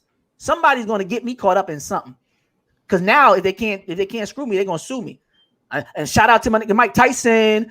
Right? Like people, when Mike Tyson got what he got, there's a lot of black men who was like, I don't know if he did it or not, but I know I better tighten up my game and not just deal with anybody, because you can be a dog and a jerk and go to jail for that. And every black man learned that lesson, that it's not so much about the criminal aspect. The way that a lot of men treat women historically, like, I'll be back. That was a joke in the hotel. I'll be back. I'll be right back. Right? You can't do that now, because now she just, man, you could lose your life, right? So I think that whole notion of, oh, we can't say that Tupac could love his mother and not like gold digging hoes. We need to unpack that, because I don't think a lot of people ever had the experience of being the pretty girl in the room as a man. And when you are in that space, like 50 Cent says, like being a pretty girl, when you're a man with some success, things change. People act differently towards you. Absolutely. And I think Chris Rock said about Orange Hats. He said, nobody's trying to screw you. Like, you don't know how it feels to have people with unbelievable beauty approach you and try to seduce you, who literally do that for a living. You wonder why these people have 3 different ball players and rappers? Because they know how these people think and act and what they want. And they know that they bring that and they understand the mentality. And yes, they can always get a rich husband. But if you're not a rich person and you've never got attention and these people start talking to you and these women start daddying you up, you ain't built for that. You ain't never even been around. You smell them and be like, what is that smell? I didn't know they made perfume that nice. They're like, when you get around that level, it does something to you. And it does something to women too. Because I've seen a lot of women say, I wouldn't do that. And I don't do that. And I've seen the rats come out. I seen the rats. I seen the money come out. People start and jokes that wasn't funny turn funny. Or like Chris Rock says, a ball spot becomes a part. Right? All of a sudden, everything that was right? But I think Tupac's life shows the fullness in a way that most people were never as candid and vulnerable. Most people are never going to say, I'm going to make a song about my mom. Right? Nobody's doing that. Nobody was doing that back then, right? And nobody's going to say on a record, that's why I effed your wife. So he was taking it far on the aggressive side and far on the vulnerable side, on a way, like I always argue with the whole Drake type discussions. This is what makes you last. That's why you get more acceptability over time, because people who didn't know who was hot and what was what. And back then they would say things like Tupac wasn't a technical lyricist as well as other artists, right? He wasn't the boom stickity boom. He wasn't the rapper, right? But like Shawnee was saying with the next generation, all of the rappers back then sound old school to them. So that whole I gotta have that conversation with her to find out because she put the post up. It's up in her room, and I'm like, why is she fascinated with Tupac? What does she know about? Because it's a poetic justice poster. Oh yeah. But Janet Jackson is not on it. She doesn't even know that's a movie. It's like, why did she want to? And she was like, I want this. I'm like, do you know who that is? It's Tupac. I'm like, what is going on? Does she know about Tupac? But I think somebody said the hate you give little infants F's everyone is the Thug Life acronym. The hate you give little infants F's everyone. So this interconnectivity of he made that up because he had Thug Life. He just made that up to go because once you get a tattoo, you start getting backlash. It's like I got to come up with a good mantra for that. Huh? He came up with that. I don't believe that. He didn't get that in the beginning. So you know what? The hate you give, yeah, that's what I'm gonna do. I don't believe it. He might have, Jay. Oh, get out of here. But in terms of the rapping, like let's say somebody said Biggie raps so much better than him and Jay-Z raps so much better than him, but like Shawnee was expressing, it's not even about that later on. Later on, nobody cares. You can play any of them old school raps, and a lot of the young people gonna be like, this sound old. So what used to be what made somebody better than somebody, over time, all y'all is old school. So now what's gonna make you resonate? Like you said, a poster, an image, a symbol of manhood or strength. Like Ozzie Davis said at Malcolm X's funeral, the eulogy that's played at the end of that Spike Lee movie. He said, Malcolm was our manhood, our shining black manhood. Like he represented something in us and for us. He was speaking the truth that we didn't, you know what I'm saying? Like you gotta understand how people can occupy it. Because people say that to me. People are like, Professor, I like when you be dropping the jewels because they know what their job is. They talk like that, they be fired. So I understand they might know the same facts. They might have the same courage. They're not saying nothing about that. They're just saying, thank you for being in a position and using that position in a way that while I'm at work and can't say it, I can listen to you and be like, tell them, Professor. I get what that means. So, and now that's on a small level. Tupac on an international level, where you could literally go to villages in Africa. You can go to deserts in Budapest. Like they know Tupac the way people used to know Muhammad Ali. Like there's certain people like Bob Marley. Like you can go places that people don't speak English, don't know any Americans, and they know Tupac. And a lot of people are still trying to figure out that recipe. Like how is that the case? Because we promoted these other people. We spent millions wanting you to hate Tupac. Right. And that's what keeps the devil up at night. Well, they're like, yo, we wanted to bury this man literally and his legacy. Why are there people you keep resurrecting him? And what is it about? But that's always been our story as a people, where they always keep trying to do the Phoenix, crush us down. And they're always surprised. They burn down Black Wall Street. They lie about the history. They always they've been burning libraries for thousands of years, whole libraries. Hundreds and thousands of books. When they went into Egypt and all these different places, they destroyed entire cities and libraries. This ain't just happening, in the Middle East and all that, where they dropping bombs on everything. They've been doing this game for a long time to rewrite history. And for some reason, somehow, some way, there's something, like I said, even within a picture. Because they talk about the James Dean of our time. People look at a poster and feel like they're connected. They said Pimp C used to have a picture of Tupac on the wall and pause when he was asked the question and say, I'm trying to see what Pac is saying about it. I'm going to zoom in and see what Pac thoughts are. Yeah, so there's something about, your image. And I know Native Americans say that's why they didn't want to take pictures. They say it takes a piece of your soul. A lot of people actually. So there's something about that. And that's why people have shrines where they have their ancestors up on the wall. And down south, y'all got grandparents. You remember they would have no clean wall because there'd be pictures everywhere sometimes down south. But there was something they understood about having them here. There's something about having them here in the space that means something, where a teenager might get looked at as like puppy love or fanatic. And it's like, no. There's something that they see. Like you said, if they ain't see the movie and they don't know the songs, what's really going on? I don't know. It's something that we used to have. We used to have it. We used to be teenagers and connect with people and dream and all that other stuff. But now we adults and we responsible for other people. So we got too much to be thinking about and concerned about, to be wondering about the stuff we can't see. There's too much stuff that we can see that we got to handle, like bills and everything else. But we need to keep some of that spark and that imagination. That's what the class talks about too, like that ability to manifest things in your life by dreaming. Because it's something to be like, I'm going to have a pension, I'm going to have a car, and having it. He said that. He said we turn words into real, tangible, material realities. That's a miracle. Like the special ed singing "I Got It Made" in a junkyard, and people are still singing the song today, almost 30-something years later. Well, that's powerful now. He sat and said, "I'm your idol, your highest title." He wasn't nobody's idol when he wrote that. But now he was mine when he came out. He was mine because I had his poster on my wall. You thought that was symbolic. I was gonna ask you something about my wife trying to fight all the white people online and shit. She keep doing that. I'm gonna come back to that. But you think the special ed thing being in the junkyard was symbolic? You think that was intentional? I don't think it was intentional in terms of the artistic contrast between the lyrical content and the imagery. I think that it was profoundly powerful that he was able to say that with that backdrop and everybody still understand what was taking place. Nobody saw it as a contradiction. And to this day, you never hear people discuss that song or that video in terms of a contradiction because we all got it. We all knew that you didn't really have alligator souffle. We knew that you were scooping it so that you can have it. And the fact that you were able to exercise that potential was what we were admiring. We were admiring your ability to see beyond your circumstance and create a new reality for yourself. And do it in a way that was classic. You know, that's what we loved. We loved that. We loved the fact that you were able to be like, you know what? Despite what they think about me and say about me, and despite where I am, this is what it is. I got it. And that's the beauty of hip hop. That's amazing. That means somebody in jail right now could do that. Somebody who's going through it right now. You have that vision. Yeah. And make that your reality more so than the reality you're in when you created the work of art.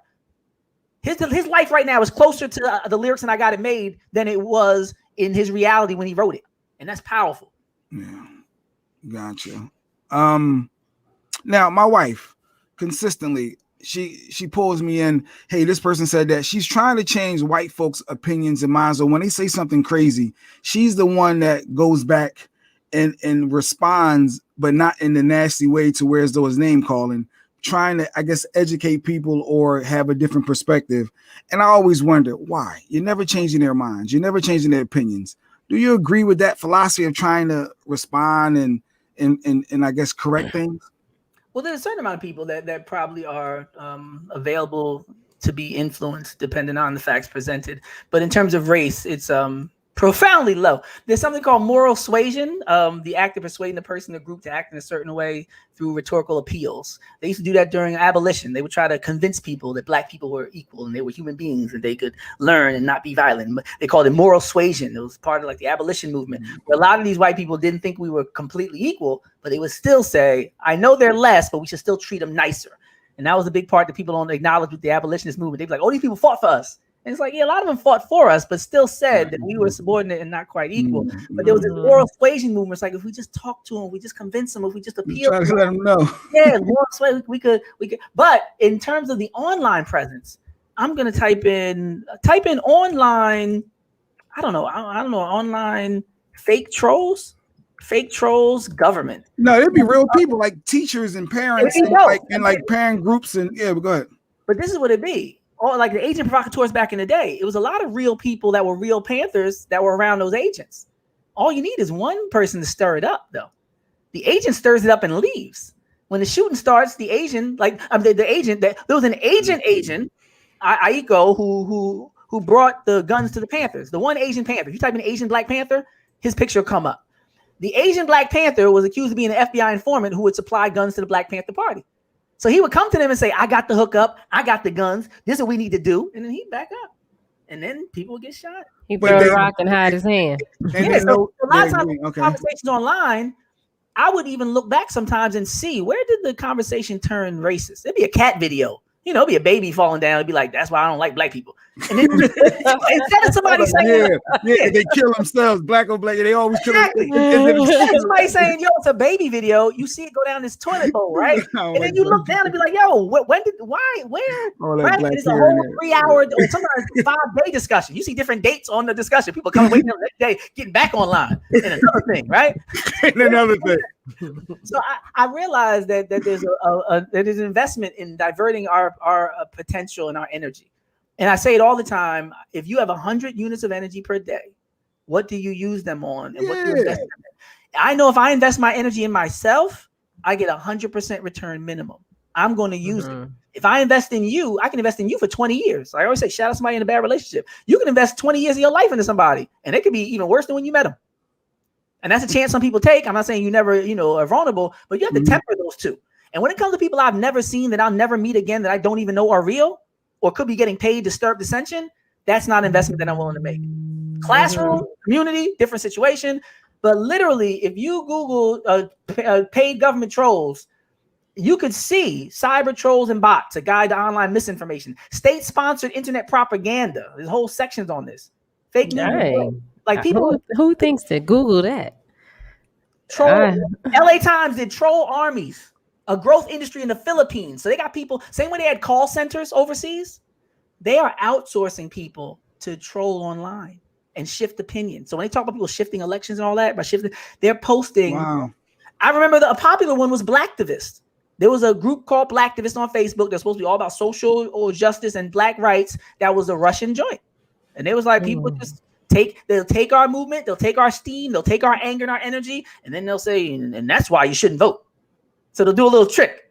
They'll name all the facts, they'll show Mike Brown in the street, and then they'll say, and that's why I shouldn't vote. And it's like, whoa. And somebody, yeah, like Simon says, right? And you get caught up agreeing. But yes, I see one that says in 2019, troll armies are a growth industry in the Philippines. And I see one that talks about how many people at are in the press. They said the same thing with the press. The government has all these people who work in the press doing the same thing. Soon to election near you. They got a whole army of people who get online and argue about Donald Trump, Black Lives Matter. They don't even hardly speak English. They in the Philippines. They probably copy and pasting. And you sit up here arguing with them. I'm saying, and we be up here mad with real emotion. They up here laughing, getting a paycheck, not even living in the country. Election don't have nothing to do with them. They're not going to get affected. They're not going to deal with our police. Mm-hmm. But you got to understand that there are people who have no life to do it. There's people who are getting paid to do it. But when they fun, who don't even believe what they're saying. But when they say something and then a bunch of people say, yeah, I agree. And it turns like, are they just, I guess, inviting them to come out with their racism or to speak up? Because it wouldn't have been there unless you. I'm saying it's like anybody who's ever been to an amusement park where they say trade in your dollars for our Disney tokens. Because in this amusement park, you can only use the Disney tokens. Mm-hmm. So once you get the Disney tokens, while you're in Disney, you cashing out. You doing stuff. You buying stuff. But when you walk out of Disney, they be like, what you doing with them dumbass tokens? Like, you can't buy nothing with that, right? But in the YouTube world, in the comment section world, yes, you could drag people. You could own them. You could clap back. People going to upvote your stuff. They're going to like your comments. You told them. Look, they logged off. You chased them away. Yes, there is this fake premium. There's a commodity to conflict that doesn't exist anywhere else but the YouTube comment section. The only place where this is of value is when you sitting up there typing and getting them that right? Like a slot machine. You done cashed out, jackpot. Gotcha. Everybody stopped talking to you. You dropped the mic on them. Like, okay, and now what is the larger point? It's like, I think people need to step outside of that matrix and take a bird's eye view and be like, yo, I just wasted 2 hours. Arguing. And they not even arguing no more. They just threw it out there and everybody else talking. They ain't said nothing else. Yeah. And this is the thing too. Some people be at work doing it. So they might be doing their stuff. They might be getting paid, moving their life along, just typing to you laughing. You sitting in your house not getting your stuff done. Heated. Mad. Crying. I can't believe this person. Star Jones 33. Yeah, it's fake names. Fake. Let me tell you what she said. Hardly ever a picture. No, I would say that our time can be used in a lot of better ways. There are elderly people who have never learned to read. They got programs where you could like do some one-on-one with people where you could change their life in a few weeks. Like somebody, and that's a good example. The literacy program, there are people who are ashamed to register for school. They might be like 70 years old. But gentle people, they are some of the nice people you want to meet. They live in history. They'll tell you about times they served in the war and did all this stuff. Like you might enjoy stopping by their house twice a week. And those 2 hours could be spent doing something like that, where you could transform somebody's life, give them a friend in their winter in years, teach them a skill they never knew. And if you ever learn the statistics of people who really can't read, you'd be like, yo, I told my students, if you know English, you should have a job. A lady came from who had spent time in Japan and said there's so many people teaching English all over the world. There's always somewhere on the planet that wants English teachers. So if you're a native English speaker and could speak basic first grade English, you could go to some village. Get out of here. You need a degree or something for that, right? You gotta have teach online, especially with a degree. But even if you don't have a degree, if you can speak English, there are people who are like, yo, as long as you can, deal with this generator and lights out at 8 o'clock or whatever they can, whatever living condition they got. But she was saying a lot of people are in America thinking I can't get a job, and it's like college graduates speak English. you gotta again draw the lens back, bird's eye view this thing, and say the world's a big place. There's 7-point-something billion people. Somebody wants you to teach them English that has a couple dollars. And if you're only getting $10 an hour anyway, you can find somebody with $10 to teach their grandfather English who never, like I just need people to understand what's available, because a lot of times the difference between African Americans, when they come to college, they say criminal justice, psychology. And it's like, no, you got these white kids, these Asians, these Indian people talking about, I'm taking pharmaceutical, anatomy, psychology. I'm like, how'd you even know that existed? Right? They'd be like, oh, my brother's one. And we talked about all the options and all the different salaries. And I'm like, that's what we don't know. A lot of times we got more drive than everybody because we had more against us. We overcoming all kind of odds. We just don't know what's available and where our time could be best spent and invested. So while we're online passionate, we need to know that passion could be saving a life. That passion could be changing and transforming a life. I think that's the lesson because I've been there. I've been in the YouTube section wasting my time, right? But eventually, this example that I could say for myself, I'll end with this.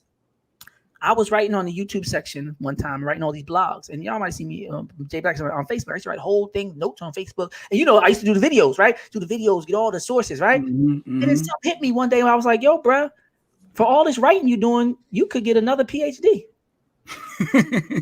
A book is only like 200 pages. You done did 200 posts this year, bro. So you sitting up here with nothing to show for it. At the end of the year, you done made 2,200 blog entries. You could have had 200 pages in a book. You could have been a doctor, but instead you're a blogger. And it hit me, and I was like, you know what? If I'm gonna get all these sources, I'm gonna do it for a presentation. Now, after I get paid for the presentation, you can do it for free 1,000 times after that. You can do all the community service in the world, but I can get paid first, and it can move me up the ladder of my career. So why not invest it till I get paid triple? I can get a degree, I can get money, and I can get the community help instead of arguing with somebody and just typing to be typing. Like 1,000 people might. If 1,000 people read my blog, I'm lucky. Right? And it ends with fuck you. Yeah. My personal revelation was all this writing you're doing books to get you contracts. You could be getting another degree. You sit up here doing all this writing, and at the end of the years, all you got is YouTube. Somebody cancels your page and takes all your content away. Never exists. You ain't got no backup. I see people who have 5 years of content they can't even access. So no, I'm not gonna be on a plantation. That's like sharecropping. You doing all this work on somebody else's field. You doing all this good work, but you don't get no advertising money for your comments. Like your content, you can make a different argument. Your content, you can say, well, my page is my page is monetized. Ain't nobody got monetized comments. So ain't no excuse for you spending all that time on that. You might as well make a comment section video and monetize it and say, you won't believe what the hater said to me today. You better find a way to get a bag from that. Say, this is Jay Black's wife, and I'm back in the comment section serving the trolls, time to clap back, right? And they tune in, and you get your sponsors, right? And today the clap back is sponsored by Melanated Mitt. That's for black people, right? Like, then I'll be like, oh, I seen your wife done flipped it, and she done got a bag, and she using a yeah, I'm not saying don't do it, but if you gonna do it, do it in the way that it benefits you and your PA, because that's a different conversation where you like, when I get paid to be in my comment section, I actually got a whole YouTube page where I clap back at the haters. So now that's a $1 million idea. She could take that one. Yeah. I would watch that. Save the threads and then repost. Yeah, you got it. Sound effects and all that. Yeah. So you said that you did a video on Juneteenth. There were some other videos you were doing, some other content you created. Where can we find that? Well, nowhere now, because I'll send it to y'all. But I'm working on doing a content creation page where I have a free section, and then if people want to do premium stuff, they can always do that. But have like the basics, like at least a good 10 videos, you get a basic education. Because I don't want people to have to pay to learn. But if it's like some drawn out biographical stuff, like you want to learn about Martin Delaney, that's a different conversation. Like I can give you general Black history all day, but I ain't gonna give you 2 hours of Martin Delaney for nothing. I ain't spending all my time, But yes, like Kwanzaa, Can I post it on the media room? Are you okay with that? Your free content? I will definitely send that video to y'all today, and y'all can figure out how to get that up on the websites and the post and all that. Because they say you should get your best stuff out for free. That's how they say you should end up getting subscriptions anyway. Subscribers. Yeah, we can put it on the Michael Shawn the YouTube for this TakeOver Legends page. That'd be dope. Yeah, why not? Yeah. And then your wife can get that clapback page popping, and you can advertise, and then she can do a segment. Yeah. You bring on who was the craziest person in the YouTube section today, and she's like, "You won't believe what they said to me." Right? No, that'd be good. Y'all can run with that. I like that. Thanks, Doc. Always educating when you're on. Yeah. So we got a couple more minutes. Anything else, Shiny, want to throw at him? If not, before I'm gonna play around because I saw the Beat Shazam yesterday and I thought about him. They did $2 million. For those who don't know, but y'all be stuck on that his Shazam thing before taxes. That's why I said, before taxes, and he had to split it. He still won $1 million. He had to split it. He still was with Jamie Foxx on Beat Shazam, and I said Aaron Smith, and he won $1 million because he beat Shazam. They won $1 million. Oh yeah, him and his brother. They won. And then when I saw $2 million yesterday, I said, I wonder what the doctor.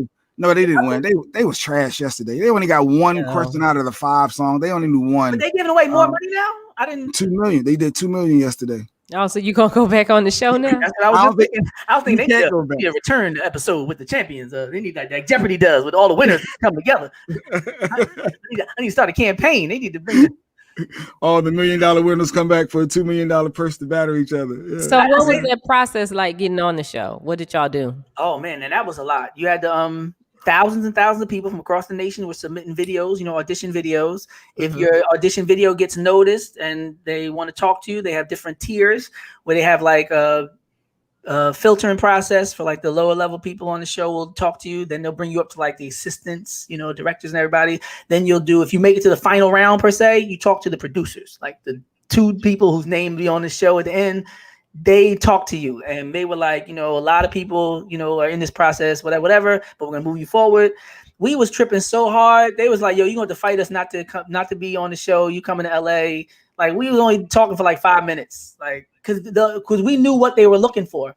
They were looking for the quality and energy surrounding the gameplay. They don't care if you win. They hope you don't win. They want you to be interesting and energetic and fun to watch.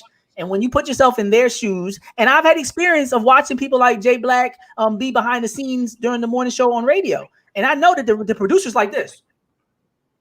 The producer got a whole different agenda. We're gonna do this on time. We're gonna focus on the good stuff. We're gonna cover all our topics. So I know how a producer's thinking. So when I'm doing my audition, I'm not doing it like I know a lot of songs. That's what you want to focus on because you playing. The producer wants to know how much fun will people have watching you? How much will they enjoy your energy and your information and your vibe? How much will they resonate with you? Will they want you to win? Will they want you to lose? Like anything like that. That's why Omarosa did so good on The Apprentice. They wanted her to fail so much they kept watching. So they don't care if you're a villain or a hero. They just want you to be captivating, right? So we was tripping and joking and interested and all that. And they was like, yo, get on the show. They had no idea that my brother was a musical Rain Man.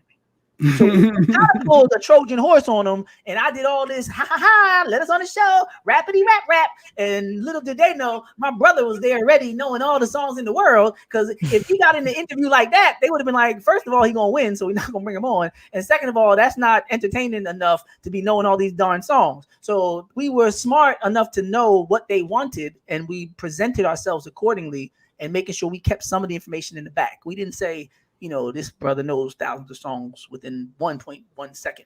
Because literally, he was playing songs and telling me songs. I was getting scared. I was like, that. I don't know. I'm about to do a test run right here for you right now. Oh Lord, this is DJ Black. DJ call my brother. Oh, it was too late. Okay. Nope, just you, because you answered a lot of questions right on there too. Don't get it front. I watched. Here we go. You got a couple seconds to get. What's the topic? They usually give me a genre. It's hits, a pop hit. Okay, pop. Let's go. Pop is pop. And these are only the biggest hits, as Jamie Foxx was saying. Yeah, the biggest hits. Here we go. Let's see if we got this. That's it. That's all I'm giving you. What? A little bit like Biz Markie, Just a Friend, but all I heard was that done. I guess he do give you a little bit more.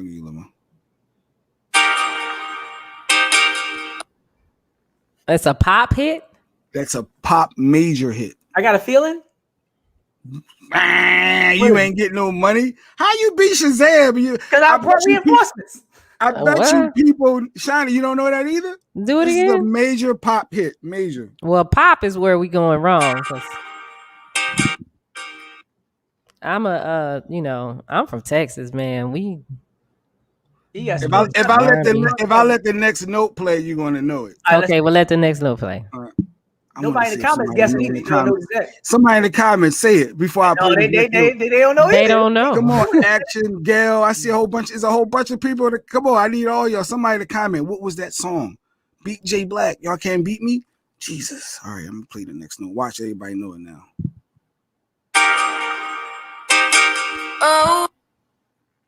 Oh. Action got it. Justin That's Bieber. Justin Right? Bieber. Yes. I sure don't know Yes. that, baby. Nah. That was a major Baby, pop right? hit. Baby. Yes, baby. Well, y'all whack. Y'all lose. I don't even think my kids know Queen that. got it. That was a major pop hit. Well, that goes back to what I said. You gotta win when the money's on the line. Because you can lose all day when there's no money. Yeah, right. Yeah, right. That's how I be with Wheel of Fortune. That's how Family Feud, Wheel of Fortune, I be going. Hey, that was major. All right, Shiny ain't rocking with me. Maybe because that's my white song that I love in my car that nobody knows. You used to know. No. I used to be rocking. I was an urban AC programmer. Yeah. It's still Justin Bieber. But yeah, I so wasn't keeping up with y'all him. lose on BJ Black. I mean, I Maybe like him, but I wasn't keeping up with him. What, you got another one?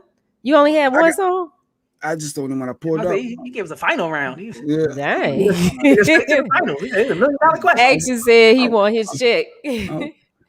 Well, he didn't say the title, Action. You just said Justin Bieber. So you lose. According to the show, you gotta have the title. Like An exact title. Ain't nobody checking for Lil Bieber. Ain't nobody checking for him. I mean, I can see why Action knows it. His daughters are probably listening to it. His daughters were probably listening to it. My daughters don't listen to that. Well, now they pick their own music, but when I had control of everything they listened to, now they was listening to R&B. Okay. Yeah, I don't play no Justin Bieber in my house either. Yeah. Yeah. Discover that by yourself. Mark said, Hood Shazam. Hood Shazam.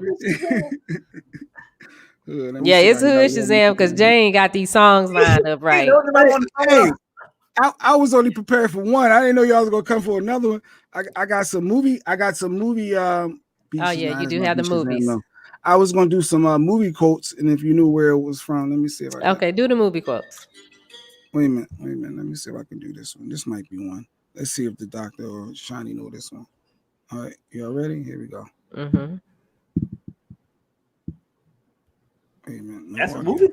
Oh, wait, my audio dropped. No, we're gonna do another song. I got another song. Here we go. Oh, we know that. Come on, man. Wait, don't you say it. Shiny, what was that?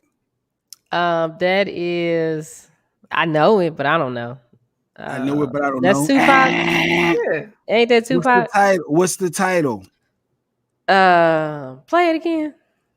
That don't how it works, but okay, you lose. That is Brenda's Got a Baby. Yeah. Action had it. Action had that one after the fact. All right, Tupac and Jodeci, right? That wasn't no Jodeci. That's not Jodeci on there singing. Brenda's Got a Baby. Yeah. No. Oh, my bad. Jodeci's on How Do You Want It and all that. Oh yeah. My bad. And talked it up too with Aaron Hall and. Mm-hmm. Let me see. I got a movie quote. Let me do a movie quote. All right, here we go. I love black people. That's all I'm going to say. I love black people. Oh. Come on, Shiny. Come on, Doc. Yeah, y'all ain't Boys in the Hood. Comedy show too.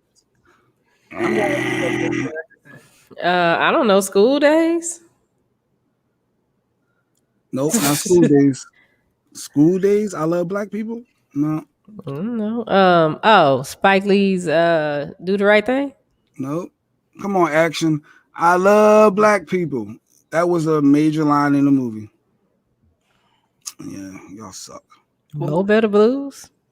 No, not Friday. Nope. No better blues. What year I mean, I on? don't know. You watching Mo Better Blues? I don't know. I was a Spike Lee fan. I really admired Spike Lee. He's actually said Judah and the Black Messiah. Nah, I love black people. Oh, he's talking about that. He's I love black people. The clue is Tom Cruise. What black people? Movie? Barbershop. Tom Cruise in a black movie? No, Tom Cruise not in a barbershop. Tom Cruise was the clue. It wasn't a black movie. Oh, Jerry Maguire. Bam. Stephanie got it. Stephanie got it. Jerry Maguire. I love black Cuba people. Gooding ain't been Show black me since the he got out money. the car. Since he was taking out the car, he ain't been black ever since. I love black people. Show me the money. All right. Here's another You one. don't even date black. Oh, let me see. I had to fight all my life. Oh, Color Purple. Okay, that was too easy. All my life, I had to fight. Am I my brother's keeper? Bam. No. Oh. Dang. He already said it. Yeah. Oh, you know what it was? Yeah, he already said it though. Okay. Everybody know that one now. Am I my brother's keeper? Yeah, get a halfway hard one. A halfway hard one. I can't say bye Felicia then, huh? No. Why ain't no brothers on the wall? Can't say that one then. She has some kind of business in California. The girl that was Felicia. For real? In Friday. Yeah, she did. I can't remember what it was. The crackhead? In the movie, she was a crackhead, but in real life, she's an entrepreneur, a successful entrepreneur. She played that role real good. Yeah, it was New Jack City, by the way. Am I my brother's keeper? All right, TV show. One little line. See if you remember this from a TV show. Mm-hmm. There was a character on a TV show. Challenge. Oh, that's the Cosby Show. You said we got to name the character. I don't remember his name. It was the tap dance teacher. So challenge, and you said it was in that movie Cosby too. Show. It was also in the movie Tap. With Savion Glover and Gregory Hines when they were doing the whole drew the line on the ground. They like challenge. Oh, so Felicia got a vegan truck? Yeah. Mm-hmm. Well, Angela, yeah, we call her Felicia. She's always going to be Felicia. Bye, Felicia. It's 10 o'clock. Bam! We got to go. But y'all was wrong. Challenge came from a TV show. Was Dragonfly Jones on Martin. Challenge, young punk. You know the Dragonfly. After the other stuff, they need to look at Tap, the movie Tap, when they was doing the tap dance, and they drew the line in the middle of the floor, and they did a challenge, and then other people did the same thing. Yeah, you haven't seen Tap? Yeah, that's where that really came from. Challenge. Yeah, that's how Martin did it. But that's like Martin did the Mac too. Remember he's doing to the top. You're not afraid, baby. He did that whole scene from the Mac. And my students didn't even know about the movie The Mac. And they was like, "Oh, I remember that from Martin." I said, "No, other way around now." Gregory Hines, right? Yeah, Gregory Hines was Tap. Yes. All right, so we done. We out. We elite. Michael Shawn to be back Monday. Don't forget, if you are in the DFW area or you coming and you need tickets to the comedy show, Michael Shawn, Rodney Perry on next Wednesday, Addison Improv. Yes. Inbox me, or you can add me at Shawnee Scott. I come up. Just add me there. Close it out. And I got your tickets. Say a quote. Matter of fact, Dr. Smith, say an inspirational quote. Because Mike always say, put God first, and he say a bunch of stuff. Love life and live long and walk your journey. Don't let people mess your day up. Don't let your day we need a I need a quote. I need in honor of the troll conversation we was having. I always like to say, don't let your haters fool you. Let your haters fuel you. All right. And we out. Don't let them fool you. Let your haters fuel you. Okay. I like that. And we done. See you guys Monday. Michael Shawn and the TakeOver Legends, where nothing's off limits. Free Agent Radio.